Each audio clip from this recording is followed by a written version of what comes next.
제 손에는 비린내가 배어 있었습니다. 오징어 내장 냄새가 손톱 밑까지 스며든 그런 손이었습니다. 2018년 여름, 동해. 안개가 바다 위를 덮어서 앞이 보이지 않았습니다.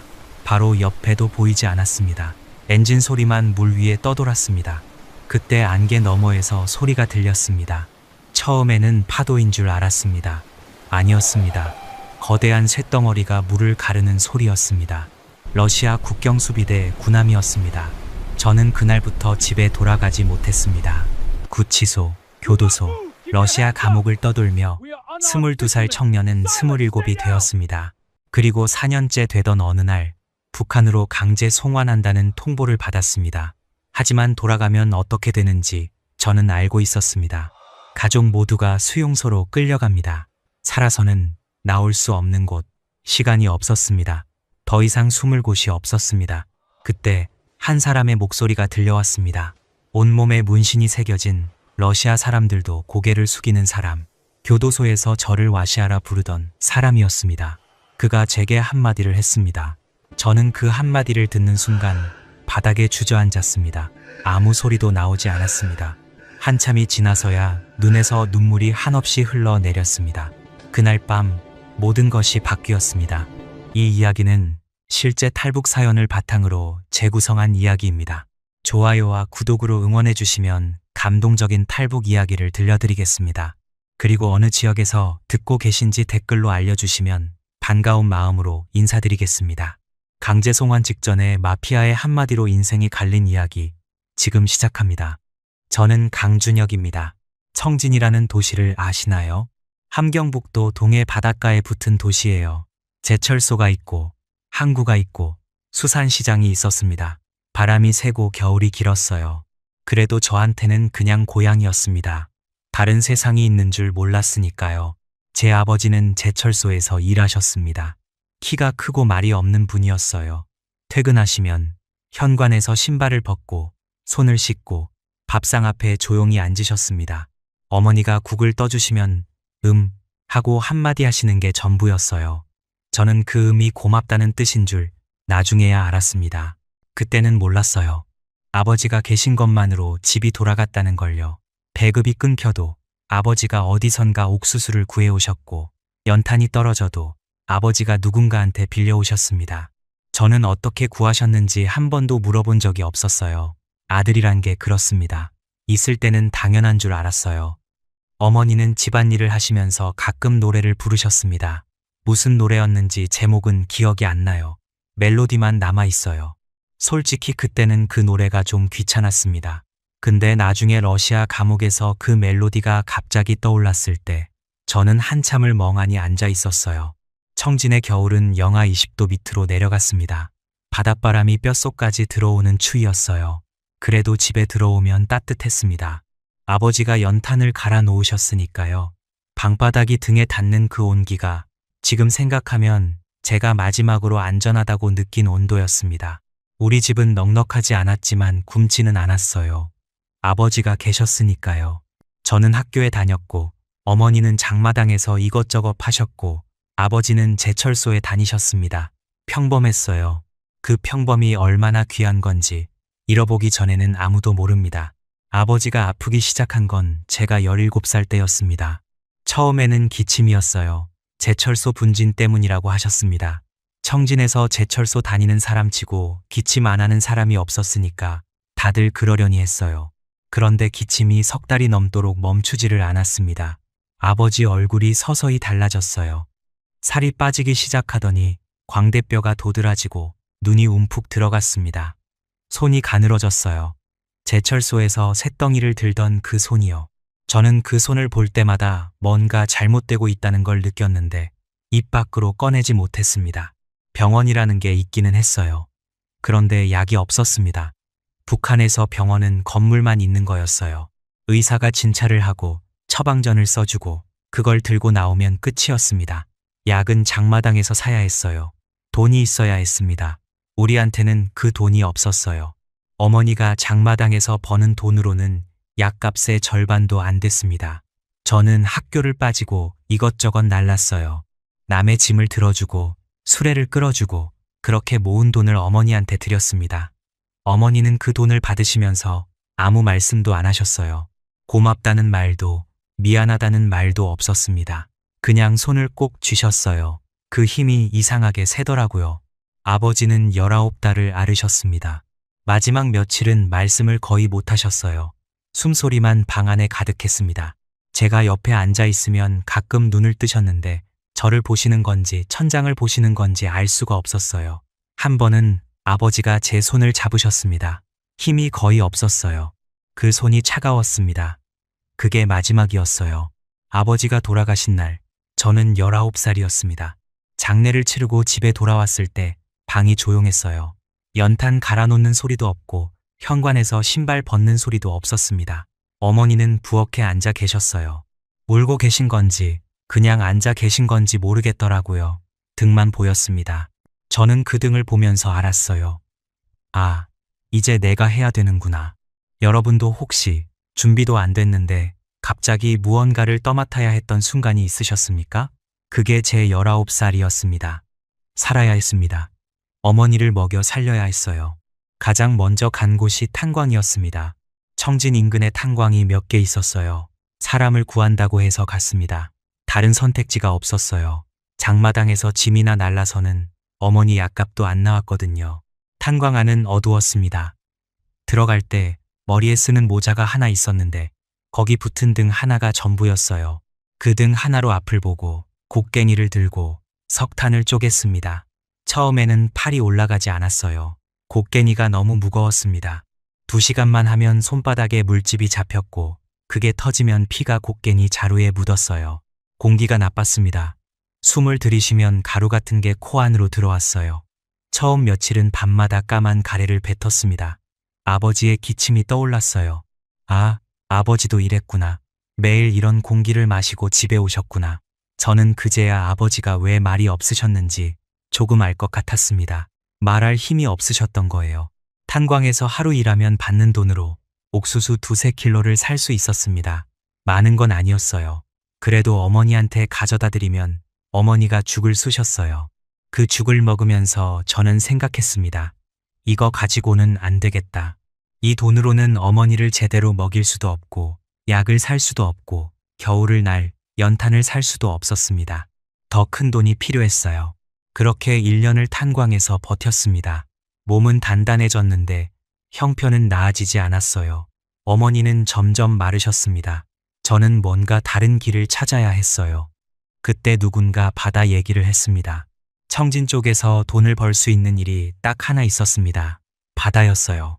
오징어를 잡거나 조개를 잡거나 그걸로 목돈을 만들 수 있다는 얘기를 들었습니다.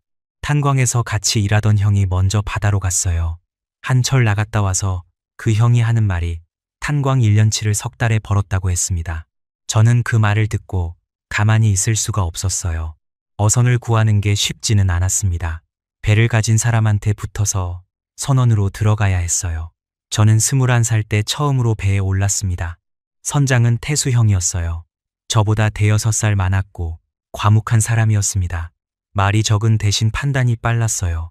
저는 이 사람이면 괜찮겠다 싶었습니다. 삼촌도 같은 배에 탔어요. 삼촌이라고 불렀지만 피가 섞인 건 아니었습니다. 청진에서는 나이 많은 어른을 그냥 삼촌이라고 불렀어요. 이 삼촌은 바다 경험이 오래된 분이었습니다. 파도를 보고 날씨를 읽었고 물살을 보고 오징어가 어디 있는지 짐작했어요. 투박한 분이었는데 가끔 이상하게 정확한 말을 하셨습니다. 처음 바다에 나간 날 배가 심하게 흔들렸어요. 저는 뱃멀미가 나서 선미에서 한참을 토했습니다. 삼촌이 등을 한번 쳐주시더니 며칠이면 괜찮아진다고 하셨어요. 정말 사흘 뒤에는 괜찮아졌습니다. 사람은 뭐든 적응하게 되어 있더라고요. 이것도 나중에 감옥에서 다시 배우게 됩니다. 바다에서의 일은 탄광보다 힘들면서도 달랐어요. 탄광은 어두웠지만 바다는 밝았습니다. 탄광은 숨이 막혔지만 바다는 바람이 있었어요. 그 바람이 짜고 차가웠지만 숨은 쉴 수 있었습니다. 그리고 무엇보다 돈이 됐어요. 한철 오징어를 잡으면 탄광 1년치 이상을 벌 수 있었습니다. 저는 그 돈을 어머니한테 갖다 드렸어요. 어머니가 그 돈을 세시는 걸 봤습니다. 손가락이 떨리셨어요. 그때 어머니가 뭐라고 하셨는지 기억이 안 납니다. 그냥 고개를 숙이고 계셨어요. 그런데 문제가 있었습니다. 우리 쪽 바다에는 오징어가 점점 줄었어요. 중국 배들이 북한 수역까지 들어와서 싹쓸이를 했거든요. 남한으로 치면 트롤 어선 같은 큰 배들이 때로 왔습니다. 우리 같은 작은 배로는 상대가 안 됐어요. 그래서 사람들이 하나둘 러시아 쪽으로 넘어가기 시작했습니다. 러시아 해역이요. 여러분, 거기는 원래 가면 안 되는 곳이었습니다. 국경을 넘는 거였어요. 잡히면 끝이었습니다. 그걸 다들 알았어요. 그런데도 갔습니다. 왜냐고요? 먹고 살아야 했으니까요. 태수 형이 먼저 말을 꺼냈어요. 러시아 쪽에 가면 오징어가 있다. 한번 가보자. 삼촌은 고개를 저으셨습니다. 위험하다고 하셨어요. 저도 무서웠습니다. 그런데 어머니 얼굴이 떠올랐어요. 점점 마르시는 어머니. 겨울이 오면 연탄을 사야 하는데 돈이 없었습니다. 저는 어머니한테 말씀드렸어요. 어머니, 바다 한 번 더 나갔다 오겠습니다. 돈 벌어 올게요. 어머니는 대답을 안 하셨습니다. 한참을 가만히 계시다가 조심해라 하고 한마디만 하셨어요. 저는 그 말을 듣고 문을 나섰습니다. 그때는 몰랐어요. 그게 어머니한테 한 마지막 인사가 될 줄은요. 2018년 여름이었습니다. 저는 태수형 배에 타고 동해로 나갔어요. 선원이 7명이었습니다. 삼촌도 함께였어요. 우리 배 말고도 주변에 북한 어선이 4척 더 있었습니다. 다들 같은 생각이었어요. 우리 쪽 바다에는 오징어가 없으니까 러시아 쪽으로 가자. 위험한 건 알지만 돌아가면 빈손이다. 처음 이틀은 괜찮았어요. 오징어가 꽤 잡혔습니다. 자망을 내리면 밤새 오징어가 걸려들었고 새벽에 끌어올리면 갑판 위에 오징어가 쏟아졌어요. 비린내가 코끝을 찔렀지만 기분이 좋았습니다. 이 정도면 석 달치를 벌 수 있겠다 싶었어요. 사흘째 새벽이었습니다. 안개가 끼기 시작했어요. 처음에는 얇았습니다. 수면 위로 연기처럼 깔리더니 1시간도 안 돼서 사방이 새하얘졌어요. 팔을 뻗으면 손끝이 안 보일 정도였습니다. 파도 소리만 들렸어요. 배가 출렁일 때마다 갑판이 미끄러웠습니다. 저는 선미에서 자망을 정리하고 있었어요. 손이 차가웠습니다. 장갑이 젖어 있었거든요. 삼촌이 갑자기 동작을 멈추셨어요. 고개를 돌리시더니 안개 속을 뚫어지게 쳐다보셨습니다. 아무것도 안 보였어요. 그런데 삼촌은 뭔가를 느끼신 것 같았어요. 바다에서 오래 산 사람한테는 그런 게 있다더라고요. 소리가 들리기 전에 먼저 느끼는 거요. 야, 러시아 군함이다. 삼촌의 고함이었습니다. 그 순간 백고동 소리가 울렸어요. 안개 속에서 윙 하는 소리가 뱃속까지 들어왔습니다. 한 번이 아니었어요. 2번, 3번. 점점 가까워졌습니다. 태수 형이 조타실에서 뛰어나왔어요. 엔진을 걸려고 했습니다. 도망치자고. 그런데 손이 떨려서 키가 안 꽂혔어요. 저도 뭘 해야 할지 몰랐습니다. 그물을 끌어올려야 하나, 갑판을 치워야 하나, 머리가 하얘졌어요. 안개 사이로 검은 것이 나타났습니다. 보트였어요. 러시아 국경수비대 보트가 우리 배 옆에 펑 하고 부딪히면서 붙었습니다. 군인들이 올라탔어요. 군복에 총을 들고 있었습니다. 덩치가 컸어요. 저는 그런 체격의 사람을 한 번도 본 적이 없었습니다. 러시아어로 뭐라고 소리를 질렀어요. 무슨 말인지 하나도 못 알아들었습니다. 그런데 뜻은 알았어요. 엎드리라는 거였습니다. 저는 다리가 떨려서 서 있을 수가 없었어요. 무릎이 꺾이면서 갑판에 주저앉았습니다. 차가웠어요. 젖은 갑판의 냉기가 무릎을 통해서 올라왔습니다. 아, 죽었구나. 그 생각뿐이었어요. 눈을 감았습니다. 총소리가 날 줄 알았어요. 그런데 총소리는 안 났습니다. 대신 거친 손이 제 팔을 잡아서 일으켰어요. 끌려갔습니다. 우리 배만 잡힌 게 아니었어요. 주변에 있던 4척도 전부 잡혔습니다. 5척, 25명. 전부 러시아 국경수비대에 납포됐어요. 그 중에 명수라는 사람이 있었습니다. 다른 배 선장이었어요. 이 사람 이야기는 나중에 하겠습니다. 안개는 여전히 거치지 않았습니다. 25명이 잡혔는데 대부분은 3일 안에 풀려났습니다. 2018년 당시에는 북한 어선이 수백 척씩 러시아 해역에 들어왔어요. 러시아 쪽에서도 그걸 일일이 처리할 여력이 없었던 거죠. 잡아봤자 배도 엉망이고 북한에서 돈을 줘서 빼주는 것도 아니고 그냥 돌려보내는 게 편했던 겁니다. 삼촌도 3일 만에 풀려나셨어요. 풀려나시기 전에 저를 한번 보셨습니다. 철창 사이로요. 아무 말씀 안 하시다가 마지막에 한마디 하셨어요. 살아서 돌아와라, 이 자식아. 그 목소리가 떨리셨습니다. 삼촌이 떠나시고 다른 배 선원들도 하나씩 나갔어요. 이틀이 지나니까 수비대 건물이 조용해졌습니다. 남은 건 우리 배 사람들 뿐이었어요. 왜 우리만 남았는지 처음에는 몰랐습니다. 나중에 알았어요. GPS 때문이었습니다. 러시아 측에서 우리 배의 GPS를 확인해 봤는데 항적이 고스란히 남아 있었던 겁니다. 원래는 지워야 했어요. 러시아 해역에 들어간 기록을 지우는 게 기본이었거든요. 그런데 안 지웠습니다. 솔직히 말씀드리면 그건 저도 잘못이 있었어요. 선장한테만 미룰 수 없는 일이었습니다. 다들 오징어 잡는데 정신이 팔려서 아무도 그걸 안 챙긴 거예요. GPS 기록이 그대로 남아 있으니까 러시아 쪽에서는 이걸 불법 조업의 물적 증거로 잡았습니다. 나머지 배들은 증거가 없어서 보내줬지만 우리 배는 빼도 박도 못하게 된 거죠. 삼촌은 3일 만에 바다를 건너 돌아가셨고 저는 러시아 땅에 남았습니다. 그때부터 다른 세상이 시작됐어요. 러시아 국경수비대 구치소에 이송됐습니다. 핫산, 슬라비안카, 블라디보스토크, 여러분이 들어보셨을 수도 있는 러시아 극동 도시들이에요. 저는 그 도시들 사이를 왔다 갔다 했습니다. 조사를 받아야 한다면서 이 구치소에서 저 구치소로 다시 돌아오고 다시 옮기고 6달이 그렇게 갔어요. 말이 안 통했습니다. 러시아어를 한마디도 못했거든요. 조사관이 뭘 물어보면 저는 그냥 멍하니 앉아 있을 수밖에 없었어요. 통역이 오기도 했는데 자주 오는 건 아니었습니다. 대부분의 시간은 좁은 방에서 벽을 보고 있었어요. 밤이 무서웠습니다. 낮에는 그래도 조사를 받으러 나가거나 밥을 먹거나 하면서 시간이 흘러갔는데 밤에는 할 게 없었어요. 천장을 쳐다보면서 생각만 했습니다. 어머니는 지금 뭘 하고 계실까? 내가 안 돌아오는 걸 아실까? 아시면 어떤 얼굴을 하고 계실까? 창문이 있는 방에 배정된 적이 있었어요. 그 창문이 북쪽을 향하고 있었습니다. 저는 밤마다 그 창문 앞에 서서 어둠을 봤어요. 어둠 너머 어딘가에 청진이 있고 어머니가 계셨습니다. 아무것도 안 보였지만 그냥 서 있었어요. 그 6달 동안 저는 울 줄을 알게 됐습니다. 혼자서요. 아무도 없을 때요. 6달 만에 재판을 받았습니다. 법정이라는 데를 처음 가봤어요. 러시아 판사가 앞에 앉아 있고 옆에 통역관이 있었습니다. 통역관이 판사의 말을 옮겨줬는데 내용이 한마디 한마디 들릴 때마다 심장이 내려앉았어요. 불법 조업, 러시아 배타적 경제수역 침범, 물적 증거 확보, 형량이 나왔습니다. 2년 1달이었어요. 같은 배에 탄 다른 선원들은 2년을 받았습니다. 저만 1달이 더 붙었어요. 이유를 물었더니 통역관이 말해줬습니다. 자식이 없으니까 1달을 더 준 거라고요. 다른 선원 중에 자식이 있는 사람은 그걸 참작해서 좀 줄여줬는데 저는 참작할 게 없다는 거였습니다. 자식이 없다는 이유로 형을 더 받았습니다. 여러분, 그 말을 들었을 때 저는 웃어야 할지 울어야 할지 몰랐어요.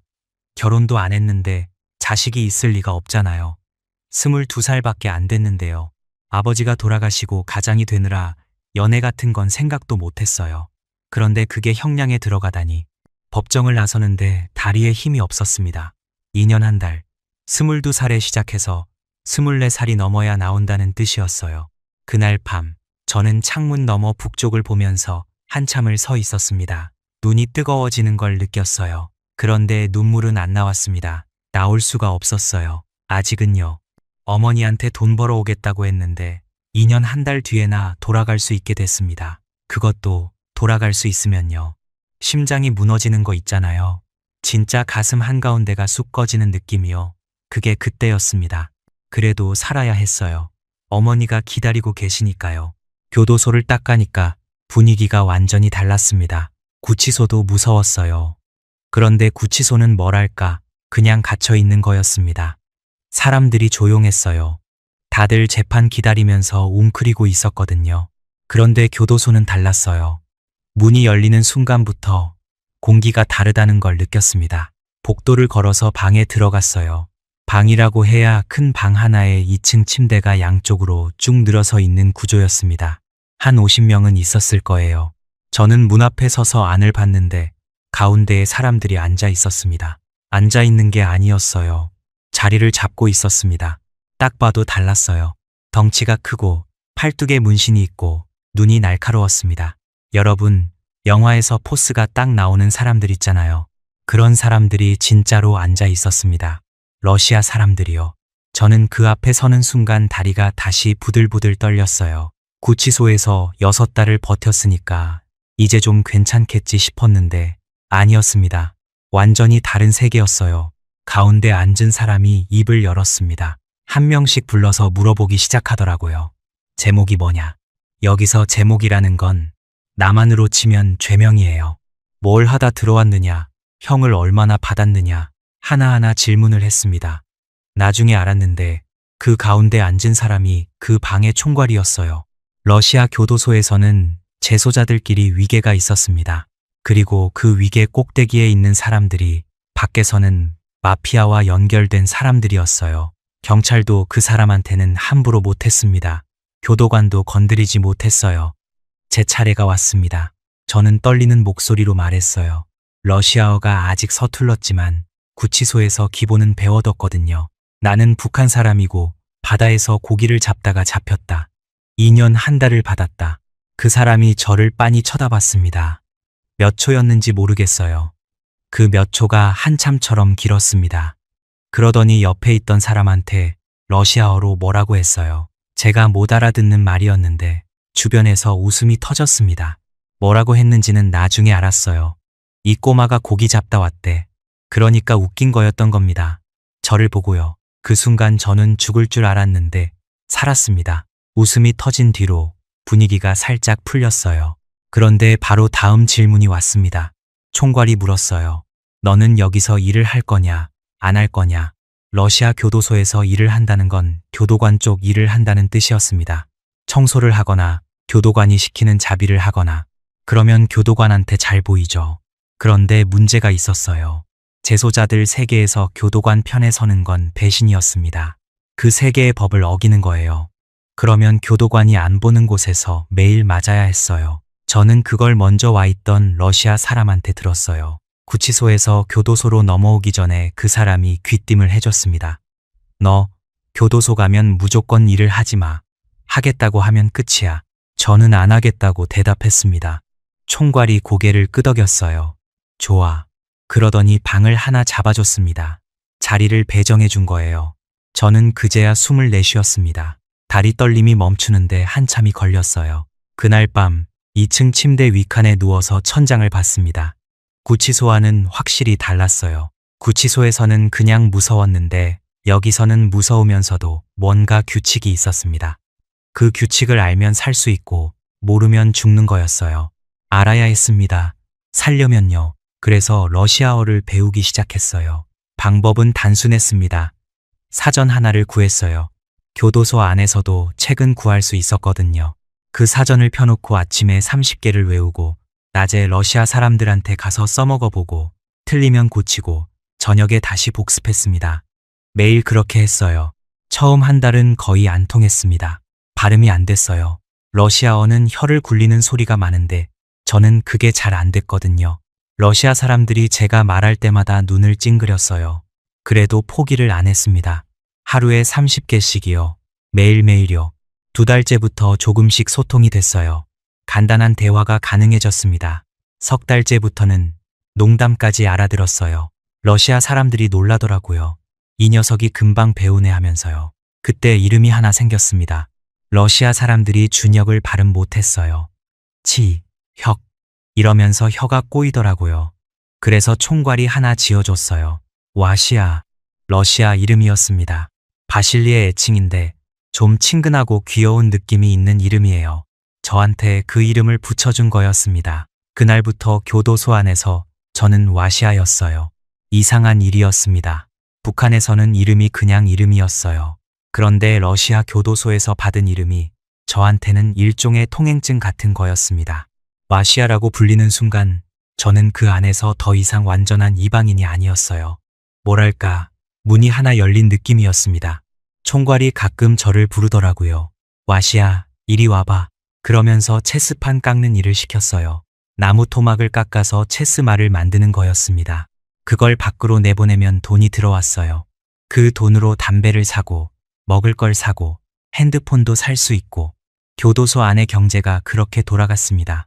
저는 나무를 깎으면서 러시아어를 연습했어요. 깎으면서 물어보고 대답 듣고 또 물어보고 그렇게 말이 늘었습니다. 총괄 이름은 세르게이였습니다. 나이는 40이 넘었을 거예요. 정확히는 몰라요. 물어볼 수 있는 분위기가 아니었거든요. 목 뒤부터 손등까지 문신이 빽빽했는데 러시아 교도소에서는 문신 하나하나에 뜻이 있었습니다. 별 모양은 높은 위계를 뜻했고 십자가는 도둑의 규율을 따른다는 뜻이었어요. 세르게이 몸에는 별이 여러 개 있었습니다. 이 사람이 저한테 관심을 가진 이유는 단순했어요. 심심했던 겁니다. 교도소에서 총괄이 할 일이 뭐가 있겠어요. 앉아서 사람들을 관리하고 체스를 두고 담배를 피우는 거였습니다. 거기에 말이 통하는 외국인 꼬마가 나타났으니까 재미있었던 거죠. 세르게이가 나무를 깎으면서 저한테 이것저것 물어보더라고요. 북한이 어떤 나라냐? 거기도 감옥이 있냐? 밥은 뭘 먹냐? 저는 대답을 했어요. 러시아어가 서툴어서 더듬더듬 말했는데 이 사람이 끝까지 기다려줬습니다. 말이 막히면 재촉하지 않고 담배를 한 모금 빨면서 가만히 있었어요. 한 번은 제가 아버지 이야기를 했습니다. 왜 했는지는 모르겠어요. 나무를 깎다가 아버지가 제철소에서 쇳덩이를 들던 손이 떠올라서 그냥 말이 나왔습니다. 아버지가 아파서 돌아가셨다고, 약이 없어서 그랬다고, 러시아어로 약이 없었다를 어떻게 말해야 할지 몰라서 돈이 없었다. 그래서 아버지가 갔다라고 했어요. 세르게이가 나무 깎던 손을 멈추더니 저를 한번 봤습니다. 아무 말 안 했어요. 그러더니 다시 깎기 시작했어요. 그게 전부였습니다. 그런데 그날 저녁에 제 침대 위에 담배 3갑이 놓여 있었어요. 누가 갖다 놓은 건지 안 물어봐도 알았습니다. 러시아 교도소에서 담배 3갑은 작은 돈이 아니었어요. 그건 그냥 물건이 아니라 일종의 메시지였습니다. 네가 한 이야기를 들었다. 세르게이는 그런 사람이었어요. 말로 안 하고 물건으로 했습니다. 여러분 이상하게 들리시겠지만 그때 저는 솔직히 좀 놀랐어요. 러시아 교도소가요. 감옥인데 말입니다. 침대가 있었습니다. 양쪽에 2층 침대가 줄지어 있었고 매트리스가 깔려 있었어요. 북한에서 저는 바닥에서 잤습니다. 거의 땅바닥이나 다름없는 데서요. 그런데 여기는 침대였어요. 화장실에 가니까 레버를 누르면 물이 쏴 하고 내려갔습니다. 저는 그걸 처음 봤어요. 북한에서는 변소가 밖에 있었거든요. 구멍 하나 뚫린 데다 쪼그려 앉는 거였습니다. 그런데 여기는 실내에 있고 물이 나오고 문이 달려 있었어요. 텔레비전이 방에 딱 있었습니다. 냉장고도 있었어요. 밥이 나왔습니다. 아침에 메밀죽이 나오는데 거기에 소시지가 섞여 있었어요. 점심에는 소고기가 나왔습니다. 저는 소고기를 먹어본 기억이 거의 없었어요. 북한에서 소고기는 명절에도 보기 힘든 거였거든요. 그런데 감옥에서 소고기가 나왔습니다. 솔직히 맛은 제 입에 안 맞았어요.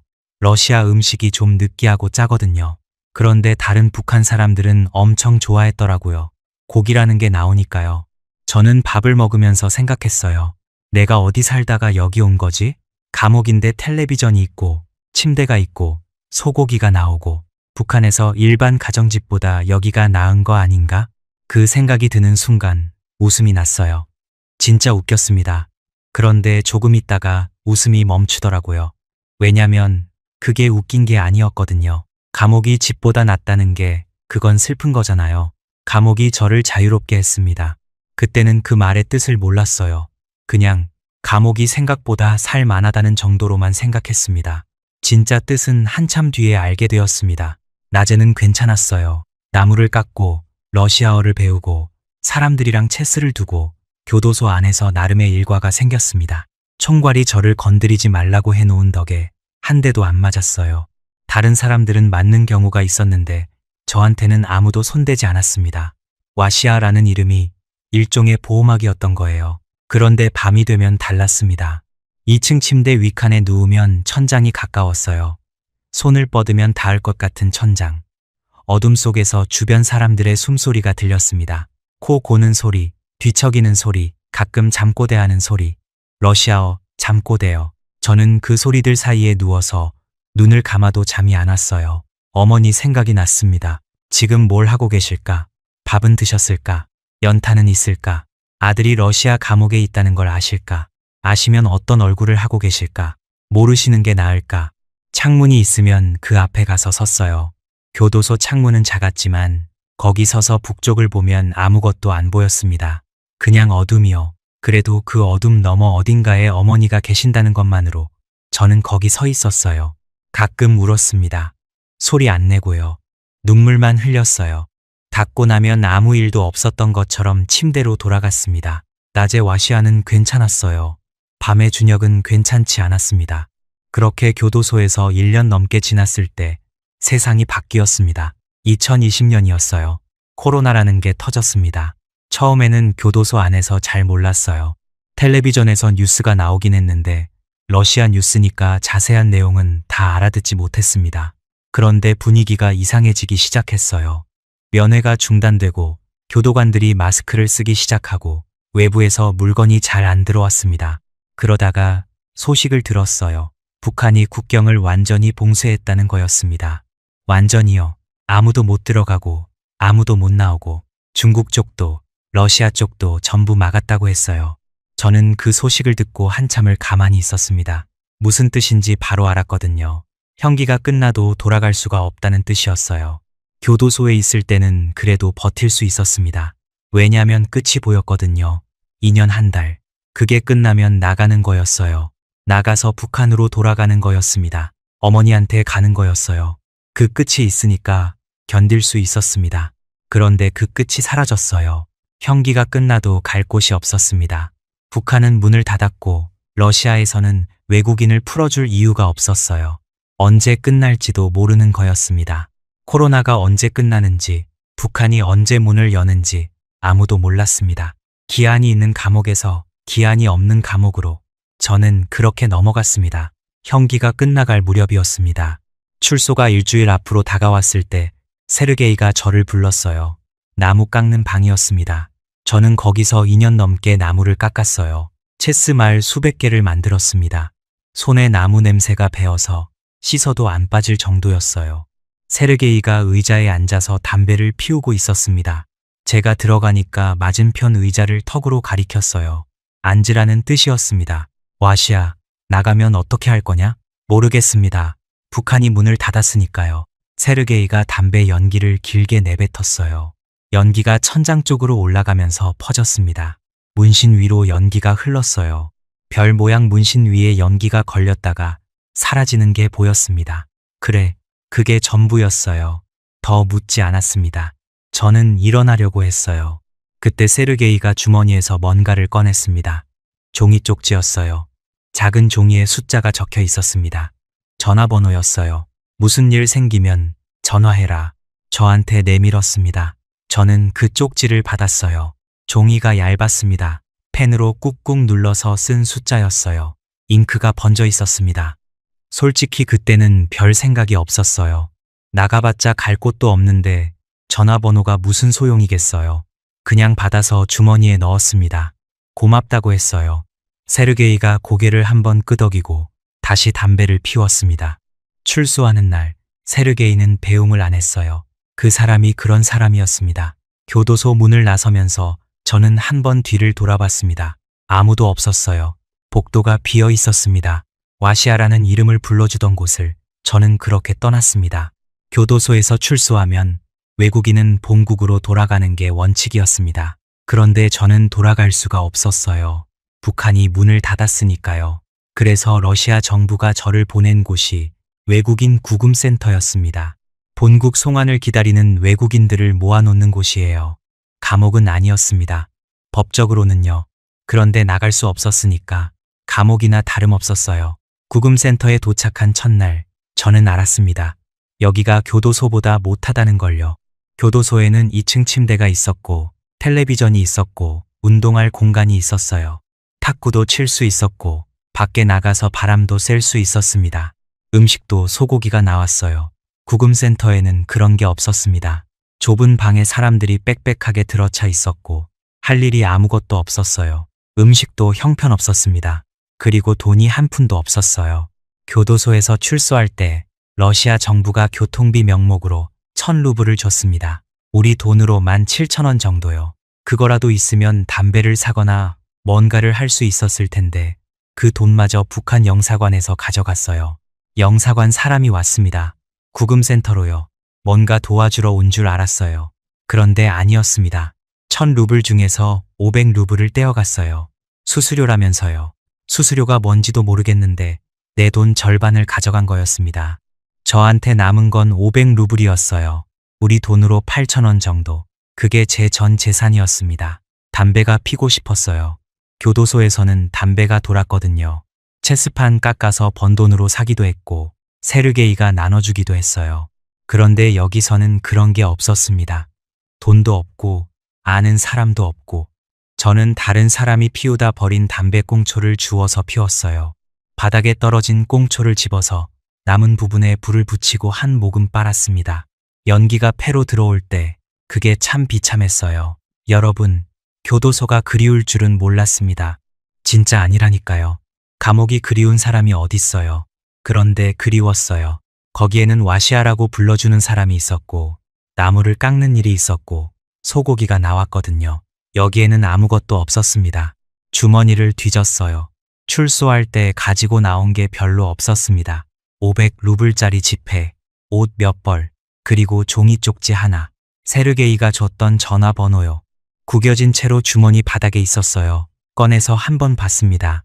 숫자가 번져 있었지만 읽을 수는 있었어요. 다시 접어서 넣었습니다. 쓸 일이 있을 거라고는 생각 안 했어요. 구금센터에서 가장 힘든 건 할 일이 없다는 거였어요. 교도소에서는 그래도 뭔가가 있었습니다. 나무 깎기, 체스, 운동, 러시아어 공부 같은 것들이요. 시간이 흘러가는 느낌이 있었어요. 그런데 구금센터에서는 시간이 안 갔습니다. 아침에 일어나면 벽을 보고 점심을 먹고 다시 벽을 보고 저녁을 먹고 또 벽을 봤어요. 그게 매일 반복됐습니다. 교도소에 있을 때는 끝이 있었어요. 2년 한 달. 달력에 줄을 그으면서 하루하루 지워나갈 수 있었습니다. 그런데 여기는 끝이 없었어요. 코로나가 언제 끝나는지, 북한이 언제 국경을 여는지 아무도 몰랐습니다. 2주가 지나면 나갈 수 있을까? 한 달이면 되나? 석 달이면? 1년이면? 아무도 대답을 안 해줬어요. 여러분, 끝이 보이지 않는 기다림을 해보신 적 있으십니까? 끝이 있는 고통은 버틸 수 있습니다. 그 끝을 향해 하루를 보내면 되니까요. 그런데 끝이 없는 고통은 다릅니다. 하루를 보내도 아무것도 달라지지 않아요. 어제와 오늘이 같고 오늘과 내일이 같습니다. 그게 사람을 미치게 하는 거예요. 저는 그때 처음으로 생각했습니다. 내가 여기서 죽을 수도 있겠구나. 죽겠다는 게 아니었어요. 그냥 여기서 끝나도 이상하지 않겠다는 생각이 들었습니다. 아무도 저를 찾지 않을 테니까요. 어머니는 제가 어디 있는지 모르시고 북한 정부는 신경 안 쓰고 러시아 정부는 돌려보낼 곳이 없으니 그냥 가둬놓은 거였습니다. 저는 투명인간이었어요. 그러다가 한 사람을 알게 됐습니다. 구금센터에는 여러 나라 사람들이 있었어요. 우즈베키스탄, 타지키스탄, 키르기스스탄, 우크라이나, 러시아에 일하러 왔다가 불법 체류로 잡혀서 추방 대기 중인 사람들이었습니다. 다들 사정이 비슷했어요. 돌아가고 싶어도 못 돌아가는 사람들. 그 중에 우즈베키스탄에서 온 형이 하나 있었어요. 저보다 서너 살 많았습니다. 이 사람이 처음에 저한테 관심을 보인 건 제가 러시아어를 하니까였어요. 구금센터에 있는 외국인들 중에서 러시아어를 제대로 하는 사람이 많지 않았거든요. 저는 교도소에서 1년 넘게 매일 30개씩 단어를 외웠으니까 어느 정도 소통이 됐습니다. 처음에는 담배 한 개비로 시작했어요. 그 형이 담배를 피우고 있길래 제가 옆에 슬쩍 가서 하나만 피워도 되냐고 물었습니다. 교도소에서 배운 방식이었어요. 일단 담배를 나눠 피우면 대화가 시작되거든요. 그 형이 한 개비 줬어요. 저는 그걸 받아서 불을 붙이고 한 모금 빨았습니다. 꽁초 주워 피우다가 새 담배를 피우니까 연기 맛이 달랐어요. 그 뒤로 조금씩 친해졌습니다. 담배 나눠 피우고 라면 나눠 먹고 가끔 러시아어로 수다를 떨었어요. 그 형도 외로웠던 거예요. 고향에 와이프랑 아이가 있는데 못 돌아간다고 했습니다. 저랑 사정이 비슷했어요. 그 형한테 핸드폰이 있었습니다. 구금센터에서는 시간 제한이 있긴 했지만 핸드폰을 쓸 수 있었어요. 감옥이 아니었으니까 합법적으로 개인 핸드폰을 가지고 있을 수 있었습니다. 저는 그 핸드폰이 눈에 들어왔어요. 형, 핸드폰 좀 빌려도 되겠나? 처음에는 뉴스를 봤습니다. 북한이 어떻게 되고 있는지 궁금했거든요. 코로나 상황이 어떤지, 국경이 열릴 기미가 있는지, 러시아어로 검색해서 기사를 읽었어요. 그런데 뉴스를 보다가 뭔가 다른 게 눈에 들어오기 시작했습니다. 유튜브라는 걸 처음 봤어요. 핸드폰 화면에 영상들이 줄줄이 뜨는 거였습니다. 뉴스를 검색하다 보니까 옆에 다른 영상들이 자꾸 나왔어요. 한국에 대한 영상이 뜨기 시작했습니다. 한국 사회, 한국 음식, 한국 도시. 저는 처음에 그냥 스쳐봤어요. 별 관심이 없었습니다. 그런데 노래가 귀에 꽂혔어요. 북한에 있을 때 한국 영상은 못 봤지만 노래는 들어본 적이 있었습니다. 누군가 몰래 가지고 있는 걸 들은 거예요. 가장이니까 직접 구해서 들을 엄두는 못 냈어요. 잘못 걸리면 끝이었거든요. 보이브에 걸리면 그게 끝이었습니다. 보이브라는 게요, 남한으로 치면 국정원 같은 곳인데 그것보다 훨씬 무서운 곳이에요. 한국 노래를 들었다는 것만으로 끌려가서 몇 달을 나오지 못하는 사람도 있었거든요. 그런데 그때 들었던 멜로디가 기억 어딘가에 남아 있었습니다. 유튜브에서 한국 노래를 검색했어요. 이승철이라는 가수의 노래가 나왔습니다. 이어폰을 끼고 들었어요. 가사를 전부 알아듣지는 못했는데 멜로디가 가슴 안으로 들어왔습니다. 뭐라고 설명해야 할지 모르겠어요. 뭔가 끌리는 것 같은, 저기 가보고 싶은 것 같은 그런 느낌이었습니다. 그때는 그게 뭔지 정확히 몰랐어요. 그 뒤로 한국 드라마를 찾기 시작했습니다. 우즈벡 형한테 부탁을 했어요. USB를 하나 구해달라고. 형이 구해줬습니다. 저는 그 형 핸드폰으로 한국 드라마를 다운로드했어요. 아이리스부터 시작해서 눈에 보이는 대로 받았습니다. 그 USB에 드라마가 쌓였어요.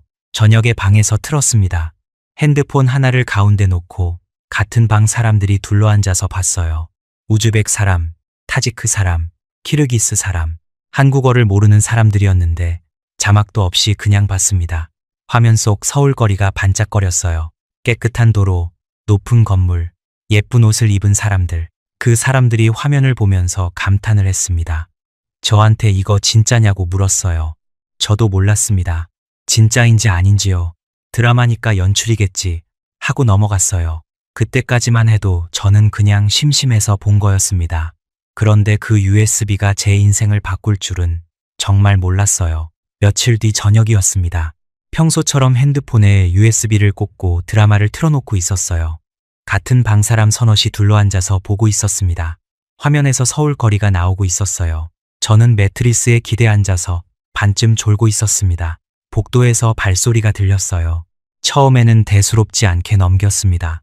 구금센터에서는 사람들이 왔다 갔다 하니까요. 그런데 발소리가 달랐어요. 구두 소리였습니다. 재소자들은 슬리퍼를 신었거든요.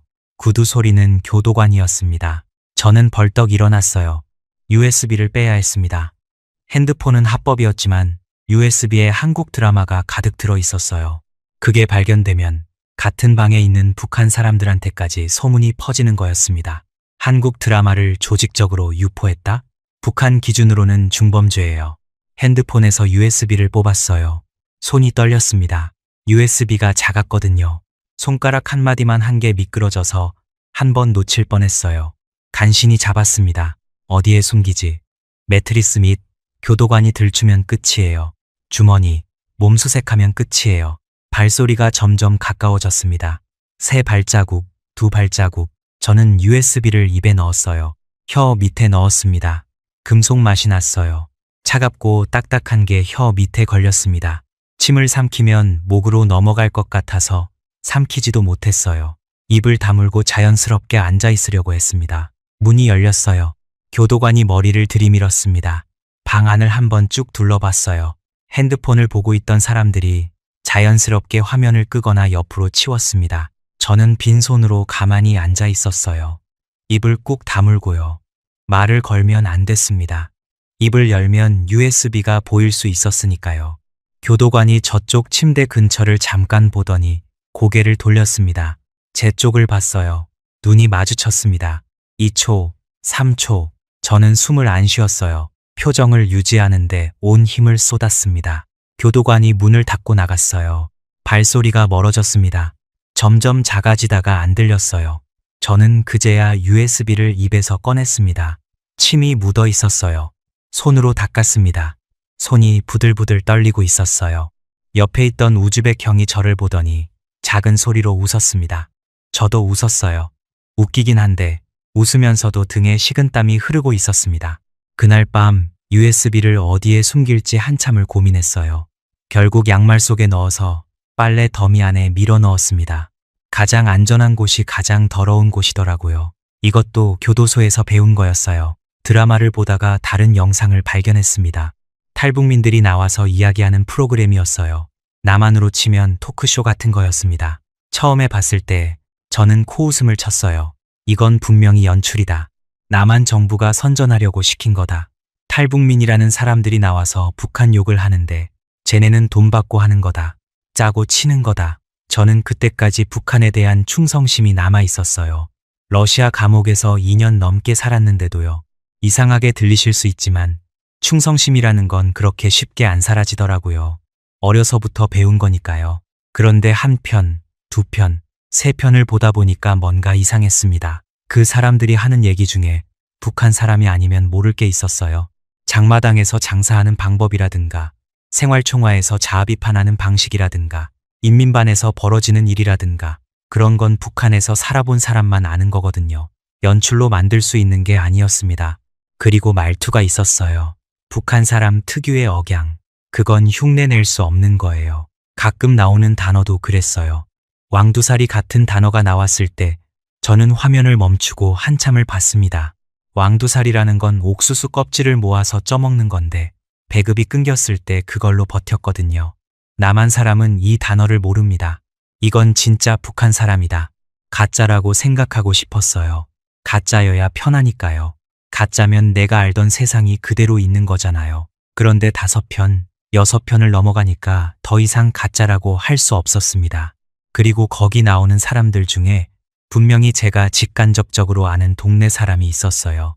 얼굴을 정확히 아는 건 아니었지만 무산이나 청진 근처 사람들이 나올 때 아, 저 동네 사람이구나 하는 게 느껴졌습니다. 말투에서요. 그날 밤 잠이 안 왔어요. 내가 이때까지 교육받은 건 뭐지? 내가 배운 역사는 진짜인가? 위대한 수령님이 나라를 세우셨다고 배웠는데 그 뒤에 뭐가 있었던 거지? 핸드폰 화면에서 본 것들이 머릿속에서 떠나지 않았습니다.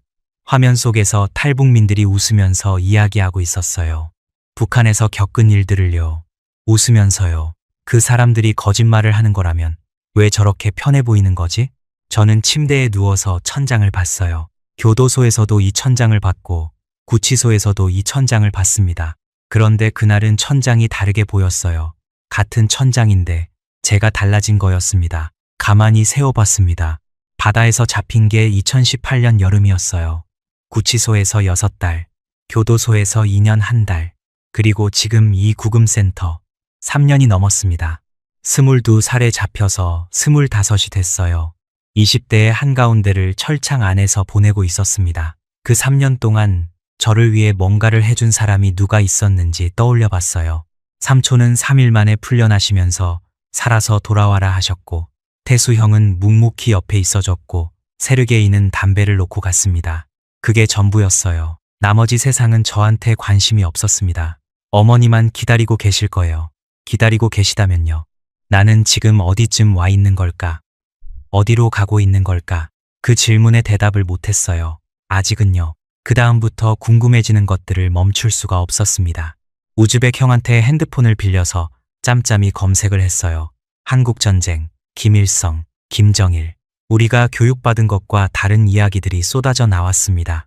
북한에서는 한국전쟁을 조국해방전쟁이라고 배웠어요.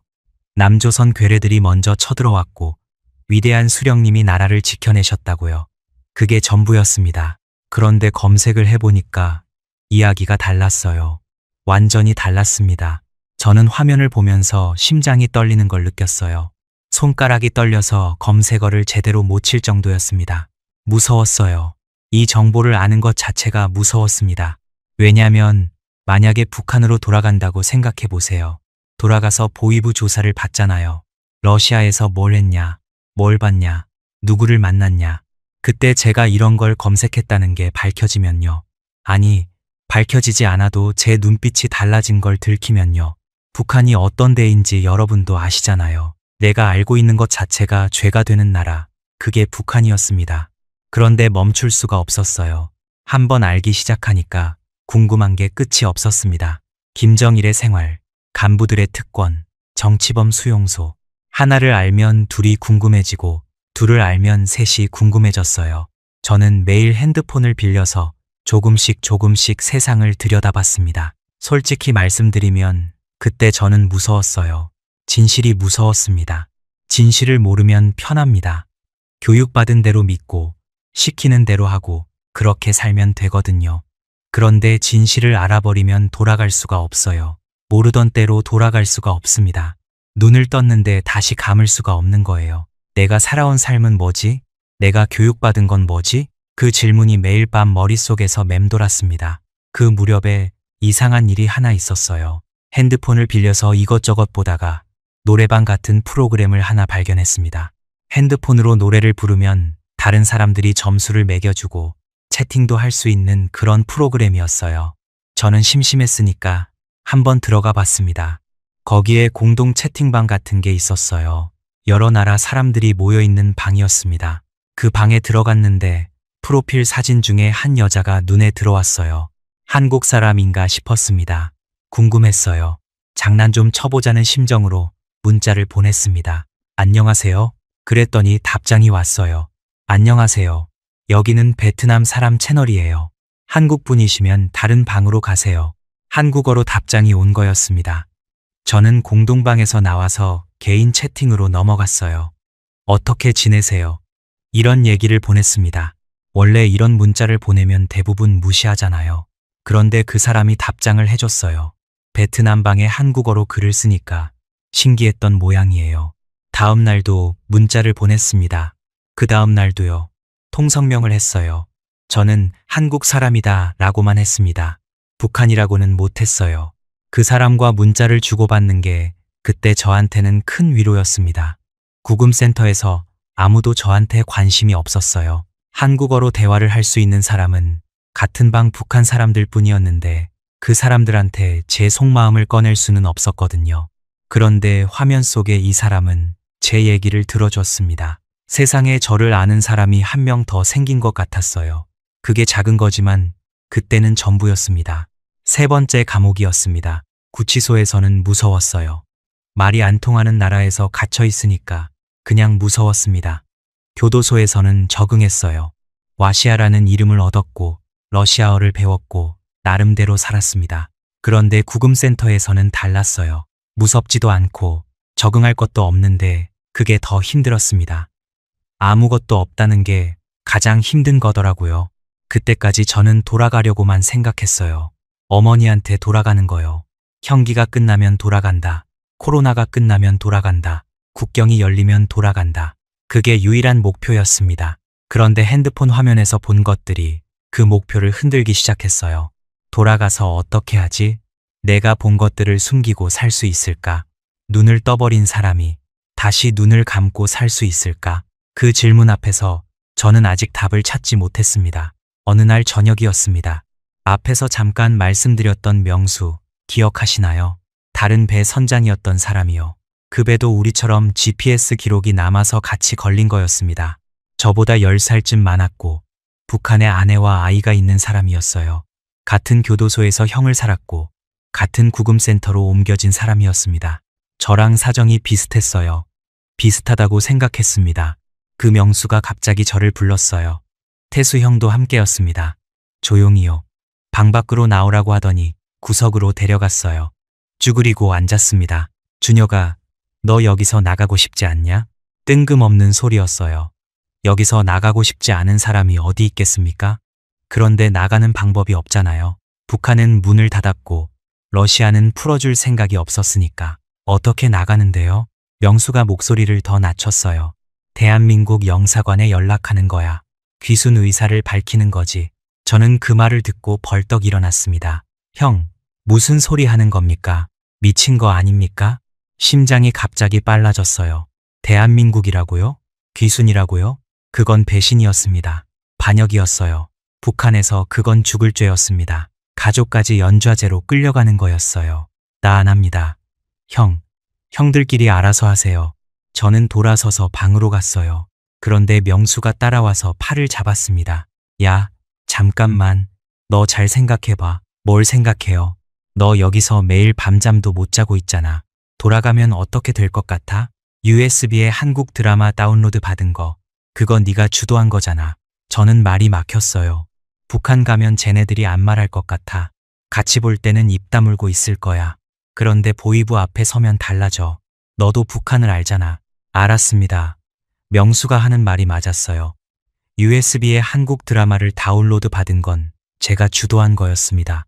같이 본 사람들은 그냥 따라 본 거고 주모자는 저였어요. 북한에 돌아가서 조사를 받으면 그 사람들은 저를 팔 겁니다. 자기 목숨을 위해서요. 그날 밤 잠을 못 잤습니다. 명수의 말이 맞는지 확인해야 했어요. 다음 날 우즈벡 형한테 핸드폰을 빌렸습니다. 하루만 더 쓰게 해달라고 부탁했어요. 그 형이 고개를 끄덕였습니다. 검색을 시작했어요. 탈북을 했을 경우 북한의 가족은 어떻게 되는가? 그 문장을 검색창에 쳤습니다. 손가락이 떨렸어요. 탈북민 유튜버들의 영상이 떴습니다. 여러 편을 봤어요. 그날은 하루를 통째로 썼고 다음 날도 계속 봤습니다. 몇 가지를 알게 됐습니다. 첫째, 대한민국에 이미 탈북민이 3만 5천 명 넘게 있었습니다. 저는 그 숫자를 보고 놀랐어요. 3만 5천 명이요. 그렇게 많은 사람이 넘어갔다는 걸 몰랐습니다. 둘째, 일반 탈북민의 경우 북한의 남은 가족을 함부로 건드리지 않는다는 거였어요. 예외가 있었습니다. 고위 간부라거나 군사 기밀을 가지고 나온 사람이라거나 그런 경우에는 가족이 위험했어요. 그런데 저는 오징어 잡이 어부였습니다. 기밀도 없고 지위도 없었어요. 셋째, 오히려 북한에 돌아가서 정치범이 되면 가족까지 연좌제로 끌려간다는 거였어요. 정치범 수용소에 가면 가족 3대가 같이 갑니다. USB 건은 충분히 정치범감이었어요. 저는 핸드폰을 내려놓고 한참을 생각했습니다. 계산이 됐어요. 돌아가면 정치범이 될 가능성이 높았습니다. 정치범이 되면 어머니까지 끌려가요. 그러면 어머니를 지키는 길은 오히려 돌아가지 않는 거였습니다. 그런데 머리로는 계산이 돼도 마음은 안 됐어요. 어머니를 두고 갈 수 있는가? 다시 못 볼 수 있는데, 영영 못 볼 수 있는데, 저는 어머니를 떠올렸습니다. 장마당에서 이것저것 팔던 어머니, 아버지가 돌아가시고 부엌에 앉아 계시던 어머니, 제가 바다에 나간다고 했을 때 조심해라 한마디만 하시던 어머니, 어머니한테 마지막으로 뭐라고 했는지 저는 기억이 안 납니다. 돈 벌어 올게요 라고 했던 것 같기도 하고 그냥 나갔던 것 같기도 해요. 확실하지 않습니다. 그게 제일 미안합니다. 여러분, 믿었던 사람이 손을 내밀 때 그 손을 잡아야 할지 말아야 할지 모를 때가 있습니다. 잡으면 돌아갈 수 없고 안 잡으면 여기서 끝날 수도 있어요. 그때 사람은 머리가 아니라 뱃속으로 생각하더라고요. 머리는 계산을 하는데 뱃속은 어머니 얼굴만 떠올렸습니다. 그날 밤에도 잠을 못 잤어요. 그 다음 날도요. 이틀을 뒤척이면서 생각했습니다. 결론은 이거였어요. 어머니 곁에 매일 있었을 때도 저는 불효 자식이었습니다. 돈을 못 벌어왔고 걱정만 끼쳤어요. 맨날 위험한 일을 하러 나갔다가 결국 러시아 감옥까지 갔잖아요. 불효도 이런 불효가 없었어요. 차라리 한국에 가서 돈을 벌고 어떻게든 어머니한테 보내는 게 낫지 않겠는가. 북한에 있는 가족한테 돈을 보내는 탈북민이 있다는 것도 영상에서 봤어요. 방법이 아예 없는 건 아니었습니다. 저는 결심했습니다. 간다. 한국에 간다. 결심을 하고도 전화를 거는데 며칠이 걸렸어요. 핸드폰을 들었다가 놓았습니다. 다시 들었다가 또 놓았어요. 전화번호는 알고 있었습니다. 블라디보스토크에 있는 대한민국 영사관 번호를 검색해서 찾아뒀거든요. 그런데 버튼을 누르는 게 안 됐어요. 누르는 순간 돌이킬 수 없다는 걸 알고 있었으니까요. 전화를 걸면 끝이었습니다. 북한으로 돌아가는 문이 닫히는 거였어요. 몇 번을 반복했는지 모릅니다. 들었다 놓고 들었다 놓고 손에 땀이 배었어요. 심장이 미친 듯이 뛰었습니다. 태수 형이 옆에 있었어요. 아무 말 없이 앉아 있었습니다. 명수도 있었어요. 셋이서 구석에 쪼그리고 앉아 있었습니다. 한다, 건다. 제가 말했어요. 버튼을 눌렀습니다. 신호음이 갔어요. 2번, 3번, 그리고 수화기 너머로 목소리가 들렸습니다. 총영사관입니다. 어떻게 도와드릴까요? 한국어였어요. 제대로 된 한국어. 남한 사람의 한국어. 저는 입이 떨려서 말이 바로 안 나왔습니다. 침을 한번 삼키고 말했어요. 안녕하십니까. 조선민주주의 인민공화국의 강준혁이라고 합니다. 저 어디 구금센터에 갇혀 있는데 한국에 가고 싶습니다. 그 말을 하는 순간 등 뒤에서 손이 뻗어왔습니다. 제 팔을 잡는 손이었어요. 야, 이건 아닌 것 같다. 명수였습니다. 형의 눈에 두려움이 보였어요. 제 손에서 핸드폰을 낚아채 통화를 끊어버렸습니다. 뚝! 저는 명수를 봤어요. 명수가 고개를 숙이고 있었습니다. 눈을 안 마주쳤어요. 저는 처음에 무슨 일이 일어난 건지 이해가 안 됐습니다. 이 사람이 먼저 제안한 거잖아요. 대한민국 영사관에 연락하자고 먼저 말한 사람이 이 사람이었어요. 그런데 지금 전화를 끊어? 형, 지금 뭐 하는 겁니까? 명수가 말했어요. 목소리가 작았습니다. 나는 안 되겠어. 애 때문에. 자식이었습니다. 명수한테는 북한에 어린 아이가 있었어요. 아내도 있었고요. 막상 전화가 연결되니까 그 아이 얼굴이 떠오른 거예요. 자기가 한국에 가면 그 아이한테 무슨 일이 생길지 그게 무서웠던 겁니다. 저는 그 순간 너무 화가 났어요. 말이 안 나올 정도로요. 아니, 형이 먼저 하자고 했잖아요. 제가 결심하는데 며칠이 걸렸는지 알아요? 어머니 생각에 며칠 밤을 못 잤는지 알아요? 그런데 이제 와서 이래요? 그런데 동시에 알았습니다. 명수도 무서운 거였어요. 저한테 어머니가 있듯이 명수한테는 아이가 있었습니다. 저는 자식이 없었기 때문에 결심할 수 있었어요. 재판에서 자식이 없다고 형을 한 달 더 준 그 판결이 지금 이 순간에는 다른 의미가 됐습니다. 자식이 없는 게 벌이었는데 동시에 자유이기도 했던 겁니다. 저는 명수한테 말했어요. 목소리를 최대한 낮춰서요. 형, 제발요. 비밀 지켜주십시오. 우리가 전화한 거 제발 비밀로 해주십시오. 명수가 고개를 끄덕였습니다. 저는 방으로 돌아갔어요. 다리에 힘이 없었습니다.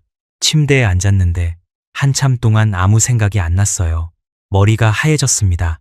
며칠이 지나면서 저는 한번 정리를 해봤어요. 그런데 지금 제 편은 누구인가? 명수는 돌아섰어요. 먼저 하자고 해놓고 돌아선 사람이었습니다. 이 사람이 비밀을 지켜줄지 안 지켜줄지 알 수 없었어요. 같은 배 다른 선원들은 한국 얘기 자체를 모르고 있었습니다. 우즈벡 형은 핸드폰을 빌려주긴 했지만 제가 어디에 전화를 했는지는 몰랐어요. 태수 형만 남았습니다. 3년 넘게 버텨온 시간 끝에 진짜 내 편은 한 명이었어요. 바다에서부터 지금까지 한마디도 말을 바꾸지 않은 사람, 태수 형이었습니다. 하나 더 있었어요. 주머니 안에요. 구겨진 종이 쪽지 하나, 세르게이의 전화번호. 이걸 쓸 날이 올지는 몰랐지만 있다는 것만으로 조금 달랐습니다. 저는 태수 형하고만 이야기했어요. 방에서 나와서 조용한 곳으로 가서 둘이서 앉았습니다. 형, 명수 형을 어떻게 생각해요? 태수 형이 한참 동안 대답을 안 했어요. 이 사람이 원래 말이 없는 사람이거든요. 그러다가 입을 열었습니다. 안 된다. 저 사람은 말을 바꿨어. 한 번 바꾼 사람은 또 바꿔. 저도 같은 생각이었어요. 명수가 비밀을 지키겠다고 했지만 북한에 돌아가서 보위부 앞에 서면 달라질 수 있었습니다.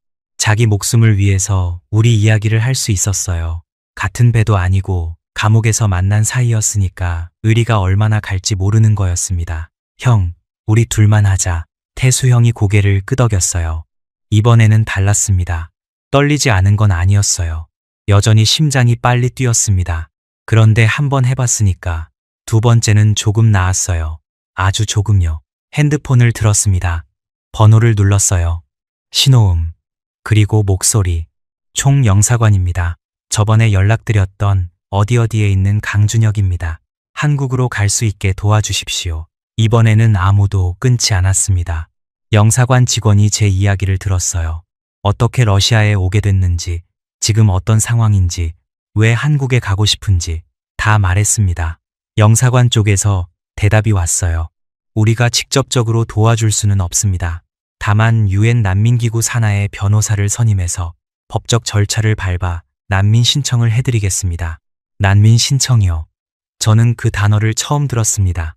탈북이 아니라 난민이라고요. 나중에 알았어요. 저는 원래 북한을 탈출하려고 나온 게 아니라 범죄로 러시아에서 수용 생활을 한 뒤 귀국 대기 중인 상태였으니까 일반적인 탈북 경로가 아니었던 겁니다.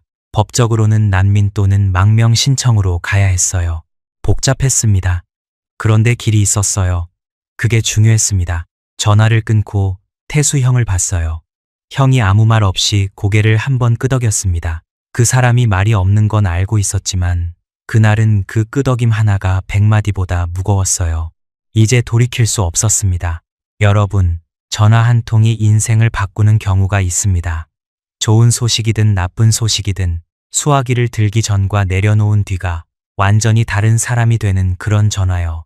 저한테는 그게 2번 있었습니다. 이번이 첫 번째였어요. 2번째는 조금 있다가 말씀드리겠습니다. 전화를 걸었습니다. 돌이킬 수 없었어요. 그 전화 한 통이 뭘 바꿨는지 그때는 정확히 몰랐습니다. 그냥 첫 발을 내디딘 거였어요. 어디로 가는지도 모르면서 뒤로는 돌아갈 수 없는 길에 발을 올린 거였습니다. 영사관에서 난민 변호사를 선임해 준다고 했으니까 절차가 진행될 거였어요. 시간이 얼마나 걸릴지는 몰랐습니다. 1달이면 될 줄 알았어요. 길어도 3달이면 끝나겠지 싶었습니다. 그때는 몰랐어요. 그 절차가 끝없이 밀리게 될 줄은요. 그리고 무엇보다 그 전화를 걸었다는 사실이 들킬 줄은요. 영사관에 연락이 닿고 나서 얼마 뒤 다른 곳에서도 도움의 손길이 왔습니다. 한국에 있는 선교사님이었어요. 어떤 경로로 제 사정을 알게 됐는지 정확히는 모릅니다. 영사관 쪽에서 인권단체나 교회 쪽으로 연결해 준 것 같았어요. 어느 날 구금센터에 박스가 도착했습니다. 제 이름으로요. 열어봤더니 즉석밥이 있었어요. 라면이 있었고 김이 있었고 참치캔이 있었습니다. 한국 음식이었어요. 저는 그 박스를 열고 한참을 봤습니다. 포장지에 한글이 적혀 있었어요. 읽을 수 있는 글자였습니다. 러시아에서 3년 넘게 러시아어만 보다가 한글을 보니까 이상한 기분이 들었어요. 코끝이 찡했습니다. 문제는 같은 방에 북한 사람들이 있었다는 거예요. 그 사람들이 물었습니다. 뭐냐 그거? 어디서 온 거냐? 저는 거짓말을 했어요. 유엔에서 보내준 거예요. 외국인 구금자한테 지원해 주는 거래요. 북한 사람들이 고개를 끄덕였습니다. 유엔이라고 하니까 그럴듯하게 들렸나 봐요. 저는 그 음식을 나눠줬어요. 같이 먹자고요. 라면을 끓여서 나눠 먹고 즉석밥을 데워서 나눠 먹었습니다. 다른 나라 사람들이 부러워하면서 쳐다봤어요. 너네들 뭐야? 저게 뭐냐? 하면서요. 1달에서 3달이면 여기를 떠나니까 그때까지 이 사람들이랑 잘 지내야 했습니다. 나눠 먹으면서 친하게 지내는 게 안전했어요. 의심을 사면 안 됐으니까요. 그 라면이 따뜻했어요. 한국 라면 맛이었습니다. 저는 그 맛을 처음 먹어봤는데 국물이 입안에 퍼지는 순간 뭔가 울컥했어요. 이게 한국 맛이구나. 제가 가려는 곳의 맛이구나. 난민 신청은 진행 중이었습니다. 유엔 난민기구에서 변호사가 선임됐고 서류가 들어갔어요. 영사관에서는 기다려라. 절차가 있다고 했습니다. 저는 기다렸어요. 1달을 기다렸습니다. 2달을 기다렸어요. 3달이 됐는데도 아무 연락이 없었습니다. 코로나 때문이었어요. 러시아 전체가 멈춰 있었습니다. 법원도 느려지고 관공서도 느려지고 모든 게 밀렸어요. 제 서류도 밀렸습니다. 밀리고 밀리고 밀리고 시간이 너무 느렸습니다. 바깥에서는 세상이 돌아가고 있었을 텐데 제가 있는 곳에서는 아무것도 움직이지 않았어요. 하루가 일주일 같았습니다. 1달이 1년 같았어요. 그 사이에 선교사님이 계속 박스를 보내주셨습니다. 저는 계속 유엔에서 왔다고 거짓말을 했어요. 매번 나눠 먹었습니다. 나눠 먹으면서도 속이 편하지 않았어요. 이 거짓말이 언제까지 갈 수 있을까? 들키면 어떻게 되지? 기다리는 게 일이었고 숨기는 게 일이었습니다. 들켰습니다. 정확히 어떻게 들켰는지는 모릅니다. 아마 박스에 적힌 보내는 사람 이름이 문제였을 거예요. 유엔이 보낸 거라고 했는데 한국 이름이 적혀 있었으니까요. 아니면 누군가가 수소문을 한 건지도 모릅니다. 같은 구금센터에 있던 북한 사람들이 알았어요. 이 음식이 유엔에서 온 게 아니라 한국 선교사가 보낸 거라는 걸요. 그리고 그걸 받는 사람이 저라는 것도요. 그 사람들이 북한 영사관에 저를 고발했습니다. 화가 났냐고요? 처음에는 화가 났어요. 같이 나눠 먹었잖아요. 라면도 같이 먹고 즉석밥도 같이 먹고 그런데 저를 팔아넘긴 거잖아요. 그런데 조금 지나니까 이해가 됐어요. 그 사람들도 무서웠던 겁니다. 한국 음식을 먹었다는 게 나중에 밝혀지면 자기들도 엮이니까요. 나라도 살아야지 하는 거였습니다. 저를 미워해서 고발한 게 아니라 자기를 지키려고 고발한 거였어요. 북한이라는 나라가 사람을 그렇게 만드는 겁니다. 서로 믿지 못하게 하고 서로 감시하게 하고 살아남으려면 옆 사람을 팔아야 하는 구조. 저도 그 안에서 살았으니까 압니다. 그 사람들을 탓할 수 없었어요. 그런데 상황은 나빠졌습니다. 확 나빠졌어요. 며칠 뒤에 북한 영사관 사람이 구금센터로 왔습니다. 출소금 500루블을 떼어간 그 사람이었어요. 저를 면담실로 불렀습니다. 방에 저와 영사 둘만 있었어요. 문이 닫혔습니다. 영사가 의자에 앉아서 저를 봤어요. 웃고 있었습니다. 그런데 그 웃음이 따뜻한 게 아니었어요. 차가웠습니다. 입만 웃고 눈은 안 웃는 그런 얼굴이었어요. 준혁이 요즘에 한국 간다는 그런 얘기가 들리던데 심장이 멈추는 줄 알았습니다. 저는 최대한 표정을 안 바꾸려고 했어요. 눈을 깜빡이면 안 될 것 같았습니다. 침을 삼키면 들킬 것 같았어요. 온몸에 힘을 줘서 그냥 가만히 앉아 있었습니다. 어디서 그런 말씀 들으셨습니까, 영사님? 저는 한국 가겠다는 얘기 한 적도 없고 신청한 적도 없습니다. 거짓말이었어요. 목소리가 떨리지 않게 하는데 모든 힘을 쏟았습니다. 저는 그냥 러시아에 나가서 돈을 벌고 싶을 뿐입니다. 아니면 영사님이 저를 데려가 주십시오. 여기 생활을 더 못하겠습니다. 그래서 그런 소리가 나온 거 아닙니까? 영사가 한참 동안 저를 봤습니다. 그 시간이 1분이었는지 5분이었는지 모르겠어요. 얼굴에서 웃음이 사라졌습니다. 너 생각 잘 해야 될 거야. 목소리가 낮아졌어요. 가족은? 어머님은 어떡할 거야? 인마? 어머니를 꺼냈습니다. 저는 그 순간 속이 뒤집어지는 것 같았어요. 이 사람이 어머니를 입에 올렸다는 거잖아요. 도와준 적도 없으면서. 한 번도요. 3년 넘게 저는 러시아에서 이렇게 살고 있었는데 이 사람이 저한테 해준 게 뭐가 있어요?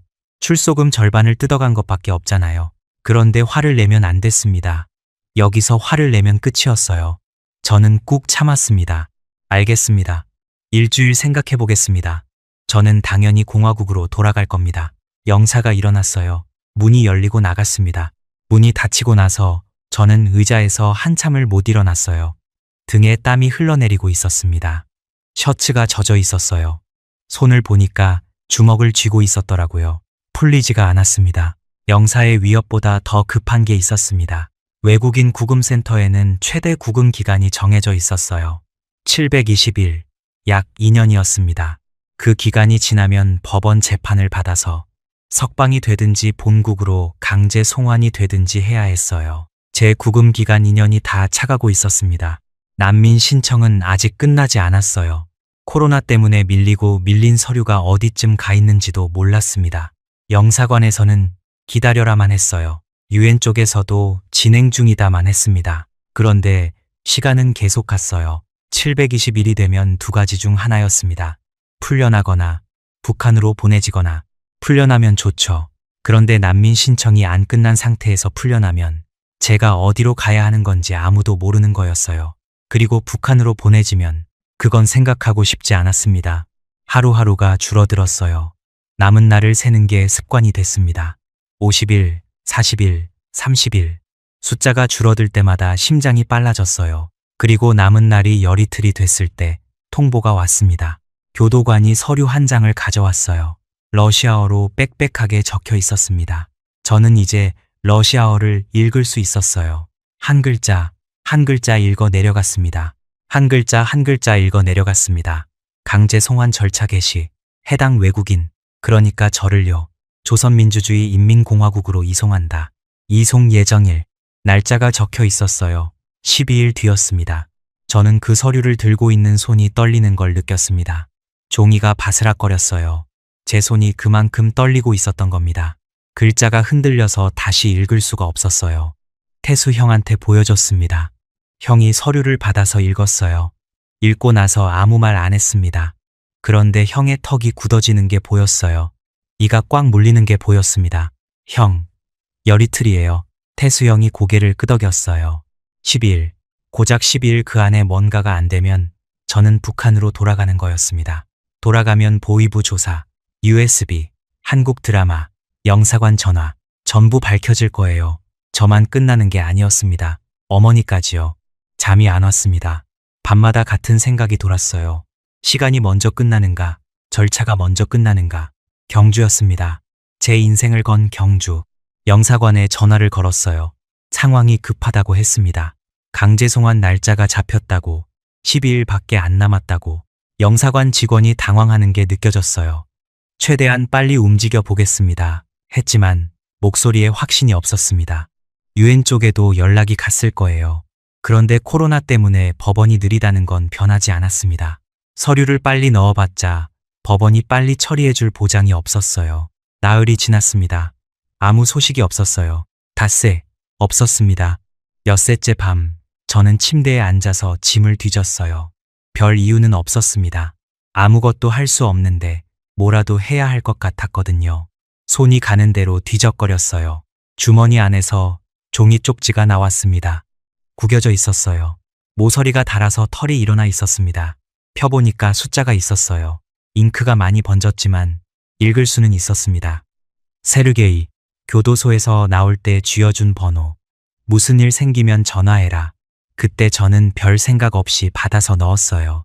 나가봤자 갈 곳도 없는데 전화번호가 무슨 소용이냐고 생각했거든요.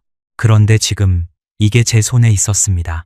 이 사람한테 전화해서 뭘 어쩌겠다는 건지 저도 몰랐어요.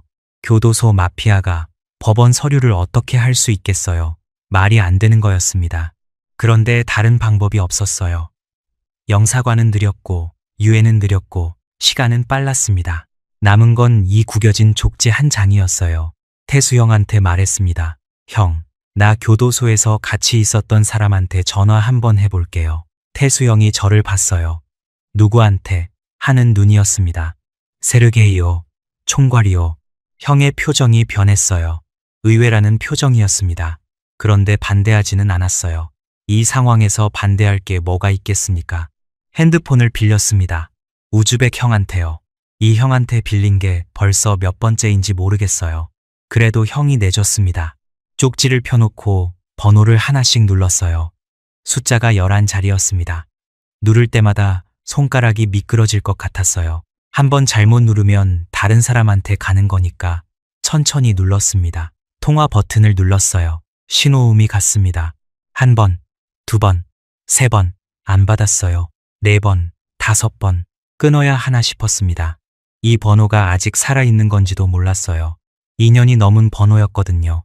바뀌었을 수도 있었습니다.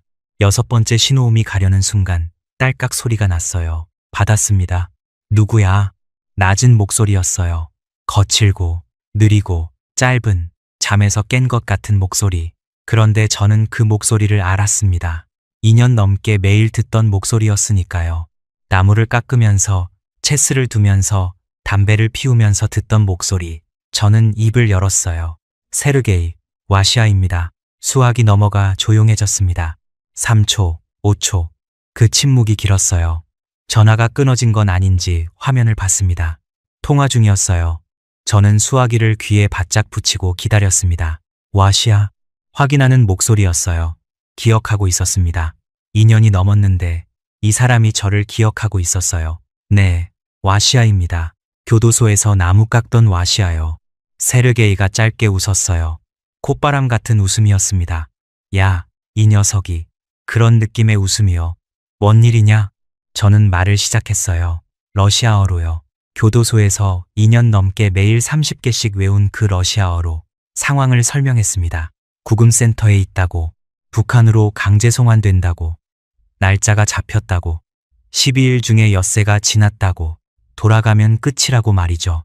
말하는 동안 목소리가 떨렸어요. 안 떨리려고 했는데 안 됐습니다. 러시아어 문장이 중간에 끊겼어요. 단어가 안 나와서 멈추고 다시 찾고 다시 말하고 매끄럽지 않았습니다. 세르게이는 끝까지 들었어요. 제가 말하는 동안 한 번도 끊지 않았습니다. 중간에 질문도 안 했어요. 그냥 들었습니다. 제가 말을 다 하고 나서 숨을 한 번 내쉬었어요. 수화기 너머로 세르게이의 숨소리가 들렸습니다. 그리고 침묵이 왔습니다. 긴 침묵이었어요. 3초가 아니었습니다. 10초도 아니었어요. 그것보다 길었습니다. 저는 그 침묵 속에서 심장이 귀에 들릴 만큼 뛰고 있었어요. 이 사람이 뭐라고 할지, 나도 어쩔 수 없다고 할지, 내 일은 네가 알아서 해라고 할지, 아무 말 안 하고 끊을 수도 있었어요. 그래도 할 말 없는 거였습니다. 교도소에서의 2년이 2년이 넘으면 끝나는 게 당연한 거잖아요. 세르게이가 입을 열었습니다. 와시야, 한마디였어요. 걱정하지 마라. 내가 알아볼게. 여러분, 저는 그 순간을 평생 잊지 못할 겁니다. 4년이었어요. 바다에서 잡힌 날부터 그날까지 4년. 그 4년 동안 아무도 저한테 그 말을 해준 적이 없었습니다. 구치소에서 조사관은 저를 번호로 불렀어요. 교도관들은 저를 외국인이라고 불렀습니다. 북한 영사관은 돈을 뜯어갔어요. 같은 북한 사람들은 저를 고발했습니다. 명수는 먼저 하자고 해놓고 돌아섰어요. 영사관은 기다려라만 했고 유엔은 진행 중이다만 했습니다. 아무도, 단 한 명도 내가 해결해 줄게 라고 말해준 사람이 없었어요. 그런데 러시아 교도소의 마피아가 온몸에 문신이 새겨진 별 모양이 여러 개 있는 교도관도 함부로 못하는 그 사람이 국적도 다르고 피도 안 섞이고 교도소에서 나무나 같이 깎던 그 사이인데 그 사람이 저한테 말한 겁니다. 내가 알아볼게. 저는 바닥에 주저앉았어요. 무릎이 먼저 갔습니다. 다리에 힘이 빠지면서 그냥 내려앉았어요. 핸드폰을 쥔 손에서 힘이 풀렸습니다. 핸드폰이 떨어질 뻔했는데 간신히 잡았어요. 아니, 잡은 건지 떨어뜨린 건지 기억이 정확하지 않습니다. 소리가 안 나왔어요. 울려고 한 게 아니었습니다. 울겠다고 생각한 적 없어요. 그런데 가슴 안에서 뭔가가 올라왔어요. 목 안까지 차올랐는데 나오지를 못했습니다. 막혀 있었어요. 한참을 그렇게 앉아 있었습니다. 그러다가 터졌어요. 소리가 먼저 나왔는지 눈물이 먼저 나왔는지 모르겠습니다. 둘 다 한꺼번에 쏟아진 것 같아요. 저는 바닥에 앉아서 핸드폰을 쥔 채로 한동안 멈출 수가 없었습니다. 4년치였어요. 구치소에서 혼자 삼킨 울음, 교도소에서 밤마다 소리 안 내고 흘린 눈물, 구금센터에서 천장을 보면서 참았던 것들, 그게 전부 한꺼번에 나왔습니다. 태수 형이 옆에 있었어요. 아무 말 안 했습니다. 그냥 거기 앉아 있었어요. 등을 한 번 쳐주지도 않았어요. 그게 태수 형이었습니다. 대신 자기 몸으로 저를 가려줬어요. 다른 사람들이 못 보게요. 그것만으로 충분했습니다. 한참이 지나서야 전화기를 귀에 다시 댔어요. 세르게이가 끊지 않고 있었습니다. 수화기 너머로 담배 연기를 내뱉는 소리가 들렸어요. 기다리고 있었던 거예요. 제가 울 때까지, 울고 난 뒤까지. 세르게이, 응, 고맙습니다. 러시아어로 했어요. 스파시바, 교도소에서 처음 배운 단어 중 하나였습니다. 세르게이가 짧게 말했어요. 너, 거기 주소 알려줘라. 나머지는 내가 한다. 전화가 끊겼습니다. 그날 밤 모든 것이 바뀌었습니다. 그 뒤에 무슨 일이 있었는지 저는 정확히 모릅니다. 세르게이가 누구한테 전화를 했는지, 누구를 만났는지, 어떤 방법을 썼는지 구체적인 건 모릅니다. 알 수도 없었어요. 교도소 마피아가 움직이는 방식은 밖에서 보이지 않으니까요. 다만 나중에 짐작한 건 있어요. 러시아에서 마피아라는 건 단순히 교도소 안에서만 힘이 있는 게 아니었습니다. 밖에서도 사업을 하고 변호사를 쓰고 관공서에 아는 사람이 있었어요. 법원 서류를 빨리 처리하게 만드는 건 돈과 인맥이 있으면 불가능한 일이 아니었습니다. 세르게이한테 전화를 한 게 엿새째 밤이었어요. 이틀이 지났습니다. 8일째요. 아무 소식이 없었어요. 저는 또 기다렸습니다. 이번에는 기다림의 종류가 달랐어요. 전에는 아무것도 없이 기다렸는데 이번에는 누군가가 움직이고 있다는 걸 알면서 기다리는 거였습니다. 그런데 그게 더 조급하더라고요. 9째 날, 10째 날, 이틀이 남았어요. 11째 날 아침이었습니다. 교도관이 왔어요. 서류를 한 장 들고 있었습니다. 저를 불렀어요. 저는 서류를 봤습니다. 손이 떨려서 읽는데 시간이 걸렸어요.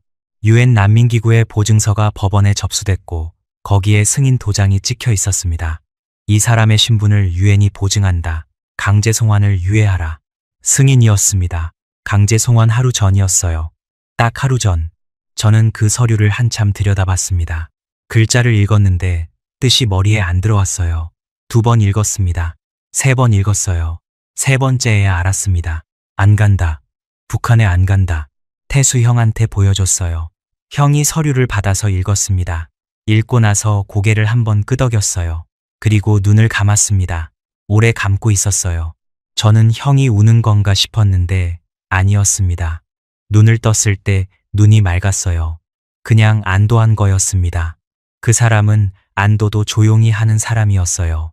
여러분이 처음에 들으셨던 그 순간이 이거였습니다. 강제 송환 하루 전, 서류 한 장, 그 서류가 오기까지 전화 한 통이 있었어요. 구겨진 쪽지에 적힌 번호로 건 전화, 교도소 마피아의 한마디. 내가 알아볼게. 세르게이가 정확히 뭘 했는지는 끝내 모릅니다. 물어보지도 않았어요. 그 사람한테 빚을 졌다는 것만 압니다. 평생 갚을 수 없는 빚이요. 석방이었어요. 구금센터에서 나가는 거였습니다. 그런데 바로 나가는 게 아니었어요. 절차가 있었습니다. 그리고 그 절차는 아무에게도 알려주지 않는 방식으로 진행됐습니다. 그날은 아무 예고도 없었습니다. 저녁을 먹고 방에 누워 있었어요. 평소랑 똑같은 밤이었습니다. 그런데 갑자기 교도관이 와서 말했어요. 짐 싸라. 1시간 뒤에 나간다. 1시간이요? 1시간 전에 통보였습니다. 저는 벌떡 일어났어요. 짐이라고 할 것도 없었습니다. 옷 몇 벌하고 그동안 모아둔 작은 것들, 그걸 비닐봉지에 넣었어요. 손이 떨렸습니다. 두려움이랑 기쁨이 뒤섞여서 구분이 안 됐어요. 부들부들 떨면서 짐을 쌌습니다. 종이 쪽지를 챙겼어요. 세르게이의 전화번호, 구겨져 있었지만 버릴 수 없었습니다. 주머니 깊숙이 넣었어요. 같은 방 사람들한테는 아무 말도 하지 못했어요. 저희가 있던 쪽 복도의 문을 아예 닫아버렸거든요. 소리가 안 나가게요. 저는 닫힌 문 안쪽에서 마지막으로 그 방을 봤습니다. 잠들어 있는 사람들. 그 사람들은 제가 떠나는 걸 모르고 있었어요. 밤 12시가 넘었습니다. 비상구가 있었어요. 평소에는 잠겨있던 문이었습니다. 그 문이 열렸어요. 저는 그 문을 통해서 나갔습니다. 밖에 택시가 대기하고 있었어요. 태수 형도 같이였습니다. 택시에 탔어요. 어디로 가는지도 모르면서 탔습니다. 밖으로 나서는 순간 안개가 끼어 있었어요. 새벽 안개였습니다. 뿌옇고 차가운 공기가 얼굴에 닿았어요. 4년 전 동해 바다 위에 안개가 떠올랐습니다. 그날 안개 속에서 모든 게 시작됐는데 지금 또 안개 속에서 뭔가가 끝나고 있었어요. 아니, 시작되고 있는 건지도 모르겠습니다. 택시가 출발했어요. 저는 뒷좌석에 앉아서 창밖을 봤습니다. 가로등 불빛이 안개 속에서 번져 보였어요. 구금센터의 불빛이 뒤로 멀어졌습니다. 점점 작아지다가 안개에 삼켜졌어요. 한 번 갈아탔어요. 다른 차로. 그리고 또 갈아탔습니다. 경로를 여러 번 바꿨어요. 누가 따라오는지 확인하는 거였겠죠. 새벽에 공항에 도착했어요. 모스크바행 비행기였습니다. 비행기에 올랐습니다. 좌석에 앉았어요. 안전벨트를 맸습니다. 손이 아직 떨리고 있었어요. 비행기가 움직이기 시작했습니다. 활주로를 달렸어요. 그리고 떴습니다. 창밖을 봤어요. 밑에 러시아 땅이 보였습니다. 불빛들이 점점 작아졌어요. 구치소가 있던 땅, 교도소가 있던 땅, 구금센터가 있던 땅, 4년을 보낸 땅이 발밑으로 멀어지고 있었습니다. 저는 그때 또 울었어요. 며칠 전에 바닥에 주저앉아서 울었는데 또 울었습니다. 이번에는 소리를 안 내려고 했는데 어깨가 떨렸어요. 옆에서 태수 형이 가만히 있어줬습니다. 아무 말 없이요. 이 사람은 참 한결같은 사람이었어요. 4년이었습니다. 22살에 잡혀서 26살에 떠나는 거였어요. 20대의 한가운데를 통째로 감옥에서 보낸 겁니다. 살았습니다. 살아남았습니다. 모스크바에 도착했습니다. 겨울이었어요. 비행기에서 내리니까 공항이 넓었어요. 사람들이 많았습니다. 다들 어딘가를 향해 빠르게 걸어가고 있었어요. 저는 그 사이에 서서 한참을 두리번거렸습니다. 4년 동안 좁은 방에만 있다가 갑자기 이렇게 넓은 곳에 서니까 어지러웠어요. 발이 안 떨어졌습니다. 유엔에서 아파트를 하나 잡아줬어요. 거기서 생활하라고요. 한 달에 얼마씩 생활비도 지원해줬습니다. 먹고 자는 건 해결이 됐어요. 그런데 밖에 나가면 안 됐습니다. 정확히는 나가지 말라는 권고였어요. 북한 영사관이 제가 모스크바에 있다는 걸 알면 위험했으니까요. 저는 아파트에서 지냈습니다. 창문으로 모스크바 거리를 봤어요. 자유로운 거리를. 사람들이 걸어 다니고 차가 지나가고 가게에 불이 켜져 있었습니다. 가끔 못 참고 나간 적이 있어요. 몇 번요. 문을 열고 밖으로 나가면 공기가 달랐습니다. 차갑고 깨끗했어요. 구금센터에서 맡던 공기와는 완전히 달랐습니다. 저는 그 공기를 크게 들이마시고 천천히 내뱉었어요. 4년 만에 처음 맞는 바깥 바람이었습니다. 자유였어요. 그런데 완전한 자유는 아니었습니다. 아파트 밖은 자유로웠지만 저는 아직 어느 나라 사람도 아니었어요. 북한 사람도 아니고 러시아 사람도 아니고 한국 사람도 아닌 어디에도 속하지 않는 사람이었습니다. 그 5달이 이상한 시간이었어요. 감옥은 아닌데 자유도 아닌, 기다리는 건 같은데 이번에는 좋은 걸 기다리는 거였습니다. 그래도 기다림은 기다림이더라고요. 모스크바에서 5달을 보낸 뒤 한국행 비행기에 올랐습니다. 여름이었어요. 이번에는 떨리지 않았습니다. 아니, 떨렸는데 종류가 달랐어요. 모스크바를 떠날 때의 떨림은 공포였는데 이번 떨림은 뭐라고 해야 할까? 설렘에 가까웠습니다. 설렘이라는 걸 오랜만에 느꼈어요. 비행기 안에서 창밖을 봤습니다. 구름 위였어요. 하얀 구름이 밑에 깔려 있었습니다. 그 구름 위로 해가 비치고 있었어요. 아름다웠습니다. 저는 그 풍경을 보면서 생각했어요. 저 구름 밑에 한국이 있구나. 인천공항에 내렸습니다. 첫 번째로 느낀 건 공기였어요. 7월이니까 더웠습니다. 습한 공기가 피부에 딱 붙었어요. 러시아의 건조한 공기와 완전히 달랐습니다. 그 습한 공기가 이상하게 반가웠어요. 공항 안으로 들어가니까 밝았습니다. 형광등이 아니라 뭔가 다른 조명이었는데 전체가 환했어요. 사람들이 빠르게 걸어 다녔습니다. 안내 방송이 한국어로 나왔어요. 그 한국어가 남한 한국어였습니다. 억양이 달랐어요. 부드럽고 빨랐습니다. 저는 멍하니 서 있었어요. 여기가 한국이구나. 내가 핸드폰 화면으로만 보던 그 나라에 와 있구나. 드라마에서 봤던 그 건물들이 진짜로 있구나. 하나원이라는 곳으로 갔습니다. 탈북민들이 처음 가는 교육시설이에요. 거기서 석 달을 보냈습니다. 남한 사회에 대해 배우고 적응 훈련을 받았어요. 자유로운데 낯설었습니다. 모든 게 새로웠어요. 마트에 가면 물건이 너무 많았고, 거리에 나가면 사람들이 너무 빨랐고, 텔레비전을 켜면 채널이 너무 많았습니다. 러시아 감옥에서 텔레비전이 있다고 놀랐던 게 불과 몇 년 전인데, 여기서는 텔레비전이 저한테 말을 걸었어요. 리모컨 버튼이 이렇게 많을 수가 있나 싶었습니다. 에스컬레이터를 처음 탔을 때 이야기를 하나 해도 되겠습니까? 하나원에서 외출 교육이 있었어요. 밖에 나가서 대중교통도 타보고 마트에도 가보고 하는 거였습니다. 지하철역에 갔는데 에스컬레이터가 있었어요. 저는 그걸 처음 봤습니다. 계단이 저절로 움직이고 있었어요. 앞에 사람들이 올라서니까 가만히 서 있는데 위로 올라가는 거였습니다. 저는 한참을 바라보다가 용기를 내서 발을 올렸어요. 그런데 타이밍을 못 맞춰서 비틀거렸습니다. 뒤에 있던 아주머니가 제 등을 잡아주셨어요. 아이고, 조심해요 하시면서요. 저는 얼굴이 빨개져서 감사합니다 했어요. 러시아 교도소에서 마피아한테도 안 떨었는데 에스컬레이터한테 졌습니다. 태수 형이 뒤에서 보고 있었는데 그 사람이 웃었어요. 이 사람이 웃는 걸 거의 본 적이 없거든요. 그래서 저도 웃었습니다. 둘이서 지하철역에서 한참을 웃었어요. 한국에서 처음 먹은 밥을 잊을 수가 없어요. 하나원에서 나온 밥이었습니다. 하얀 쌀밥이요. 북한에서도 쌀밥을 먹긴 했지만 명절 때나 잠깐이었고 대부분은 옥수수밥이었어요. 러시아에서는 메밀죽이나 빵이었고요. 그런데 여기서는 매일 하얀 쌀밥이 나왔습니다. 반찬이 여러 가지였어요. 김치, 된장찌개, 불고기 하나하나 먹어보면서 이게 뭔지 물어봤습니다. 된장찌개를 한 숟갈 떠서 입에 넣었는데 뜨거웠어요. 혀가 데일 뻔했습니다. 그런데 맛이 있었어요. 짠 것도 아니고 매운 것도 아닌 뭔가 깊은 맛이었습니다. 구금센터에서 먹던 음식과는 차원이 달랐어요. 편의점이라는 데를 처음 가봤습니다. 문을 열고 들어갔는데 삼각형 모양 밥이 진열대에 줄지어 있었어요. 삼각김밥이라고 하더라고요. 하나 집어서 먹어봤는데 참치가 들어 있었습니다. 차가운 밥인데 맛이 있었어요. 저는 그게 신기해서 3개를 연달아 먹었습니다. 태수 형이 옆에서 웃었어요. 야, 천천히 먹어라. 저는 형한테 물었습니다. 형, 이거 매일 먹어도 되는 겁니까? 형이 고개를 끄덕였어요. 매일 먹어도 된다.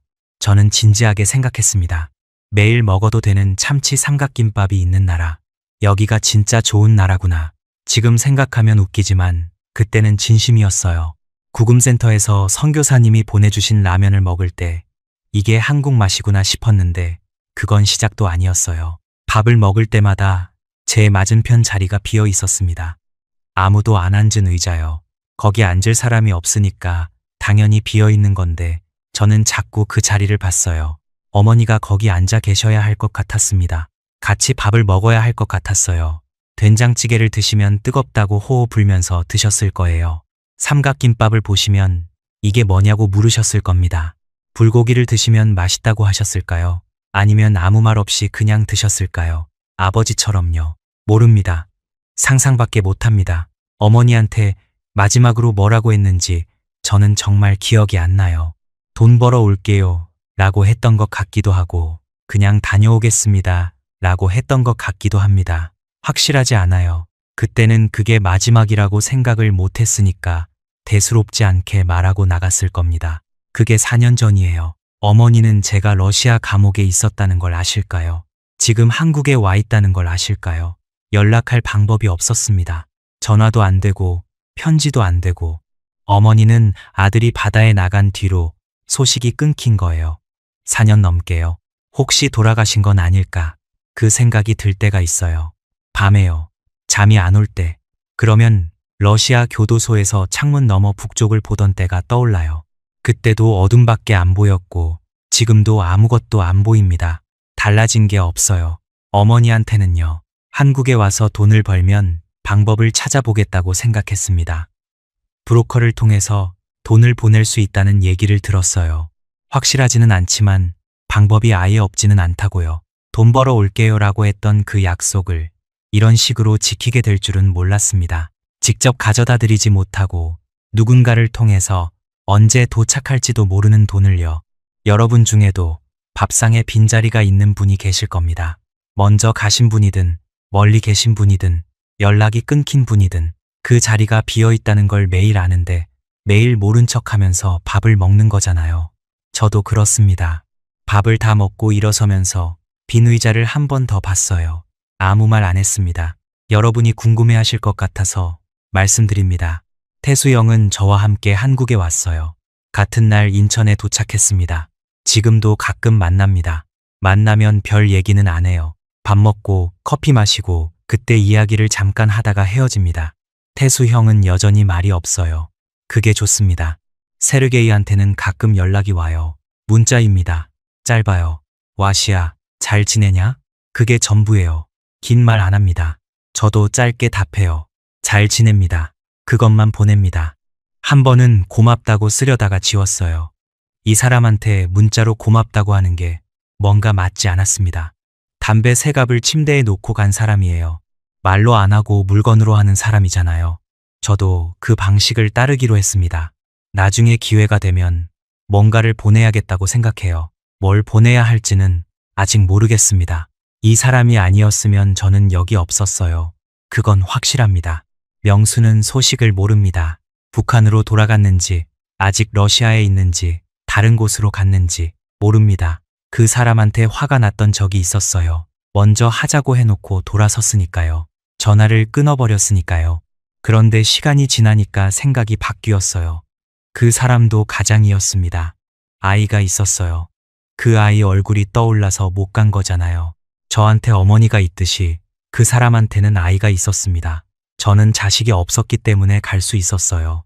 그게 다였습니다. 탓할 수 없었어요. 다만 무사하기를 바랍니다. 만약 북한으로 돌아갔다면 걱정이 됩니다. 우리가 영사관에 전화한 걸 이 사람도 알고 있으니까요.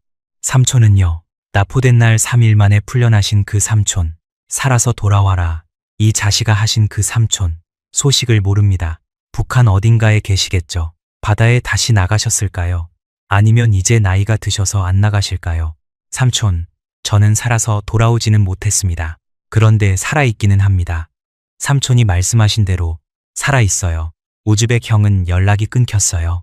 구금센터를 떠나면서 번호를 못 챙겼습니다. 그 형이 고향에 무사히 돌아갔기를 바랍니다.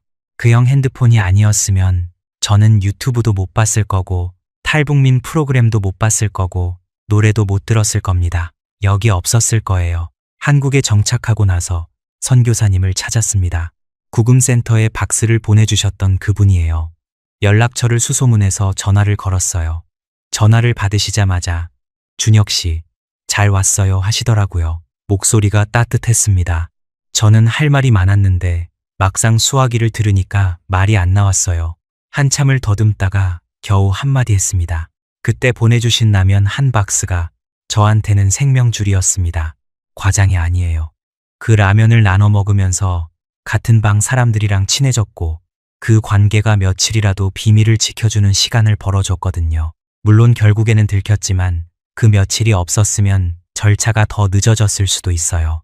도움이 위험이 되기도 했지만 도움이 없었으면 시작도 못했습니다. 그게 맞는 것 같아요. 가끔 생각합니다. 만약에 그날 안개가 안 꼈으면 어떻게 됐을까? 러시아 군함을 피해서 무사히 오징어를 잡고 돌아갔으면 저는 어떻게 살고 있었을까? 아마 지금도 청진에 있었을 겁니다. 바다에 나가고 오징어를 잡고 어머니한테 돈을 갖다 드리고 그렇게 살았을 거예요. 북한이 어떤 나라인지도 모르면서요. 스마트폰이 뭔지도 모르면서요. 세상이 이렇게 넓은지도 모르면서요. 감옥이 저를 자유롭게 했습니다. 이 말을 처음 했을 때는 농담 같았어요. 감옥이 북한보다 나은 거 아니냐. 그런 쓴웃음이었습니다. 두 번째 했을 때는 깨달음이었어요. 감옥에서 진실을 알게 됐으니까요. 지금 이 말을 다시 하면 이건 진심입니다. 감옥이 저를 자유롭게 했어요. 그 4년이 없었으면 저는 여기 없었습니다. 아버지가 떠나시면서 남기신 건 책임이었습니다. 저는 그 책임을 지고 바다에 나갔고 감옥에 갔고 세상을 알게 됐고 여기까지 왔어요. 저는 어머니를 떠나면서 무엇을 남겼을까요? 아직 모르겠습니다. 그걸 알려면 시간이 더 필요해요.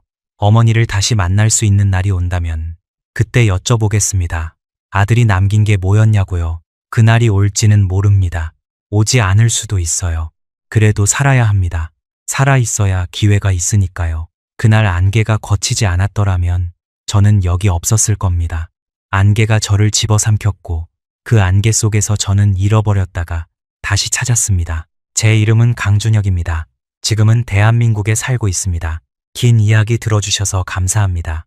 오늘 사연 중 저는 감옥이 집보다 낫다는 걸 깨닫는 대목에서 멈추고 구겨진 쪽지 하나에 매달리는 대목에서 멈추고 밥상 앞 빈 의자를 바라보는 대목에서 또 멈췄습니다. 준혁이는 어머니를 다시 만날 수 있을지 모른다고 했습니다. 지금 이 순간에도 남과 북에 흩어진 채 서로 안부조차 모르는 가족들이 있습니다. 만나고 싶어도 만날 수 없는 사람들이 있습니다. 그분들의 시간은 멈춰 있는데 우리의 시간은 계속 흘러가고 있습니다. 이 이야기를 들으시면서 혹시 누군가의 얼굴이 떠오르셨다면 그분이 지금 곁에 계신 분이라면 오늘 한 번 더 얼굴을 봐주시면 어떨까요? 함께 할 수 있다는 것 자체가 얼마나 귀한 건지 이 이야기가 여러분들께 조금이라도 도움이 됐다면 저는 그것으로 충분합니다. 앞으로도 한 사람의 진짜 삶이 담긴 이야기를 정성껏 만들어서 들려드리겠습니다. 끝까지 함께 해주셔서 감사합니다. 지금까지 탈북 감동 스토리였습니다.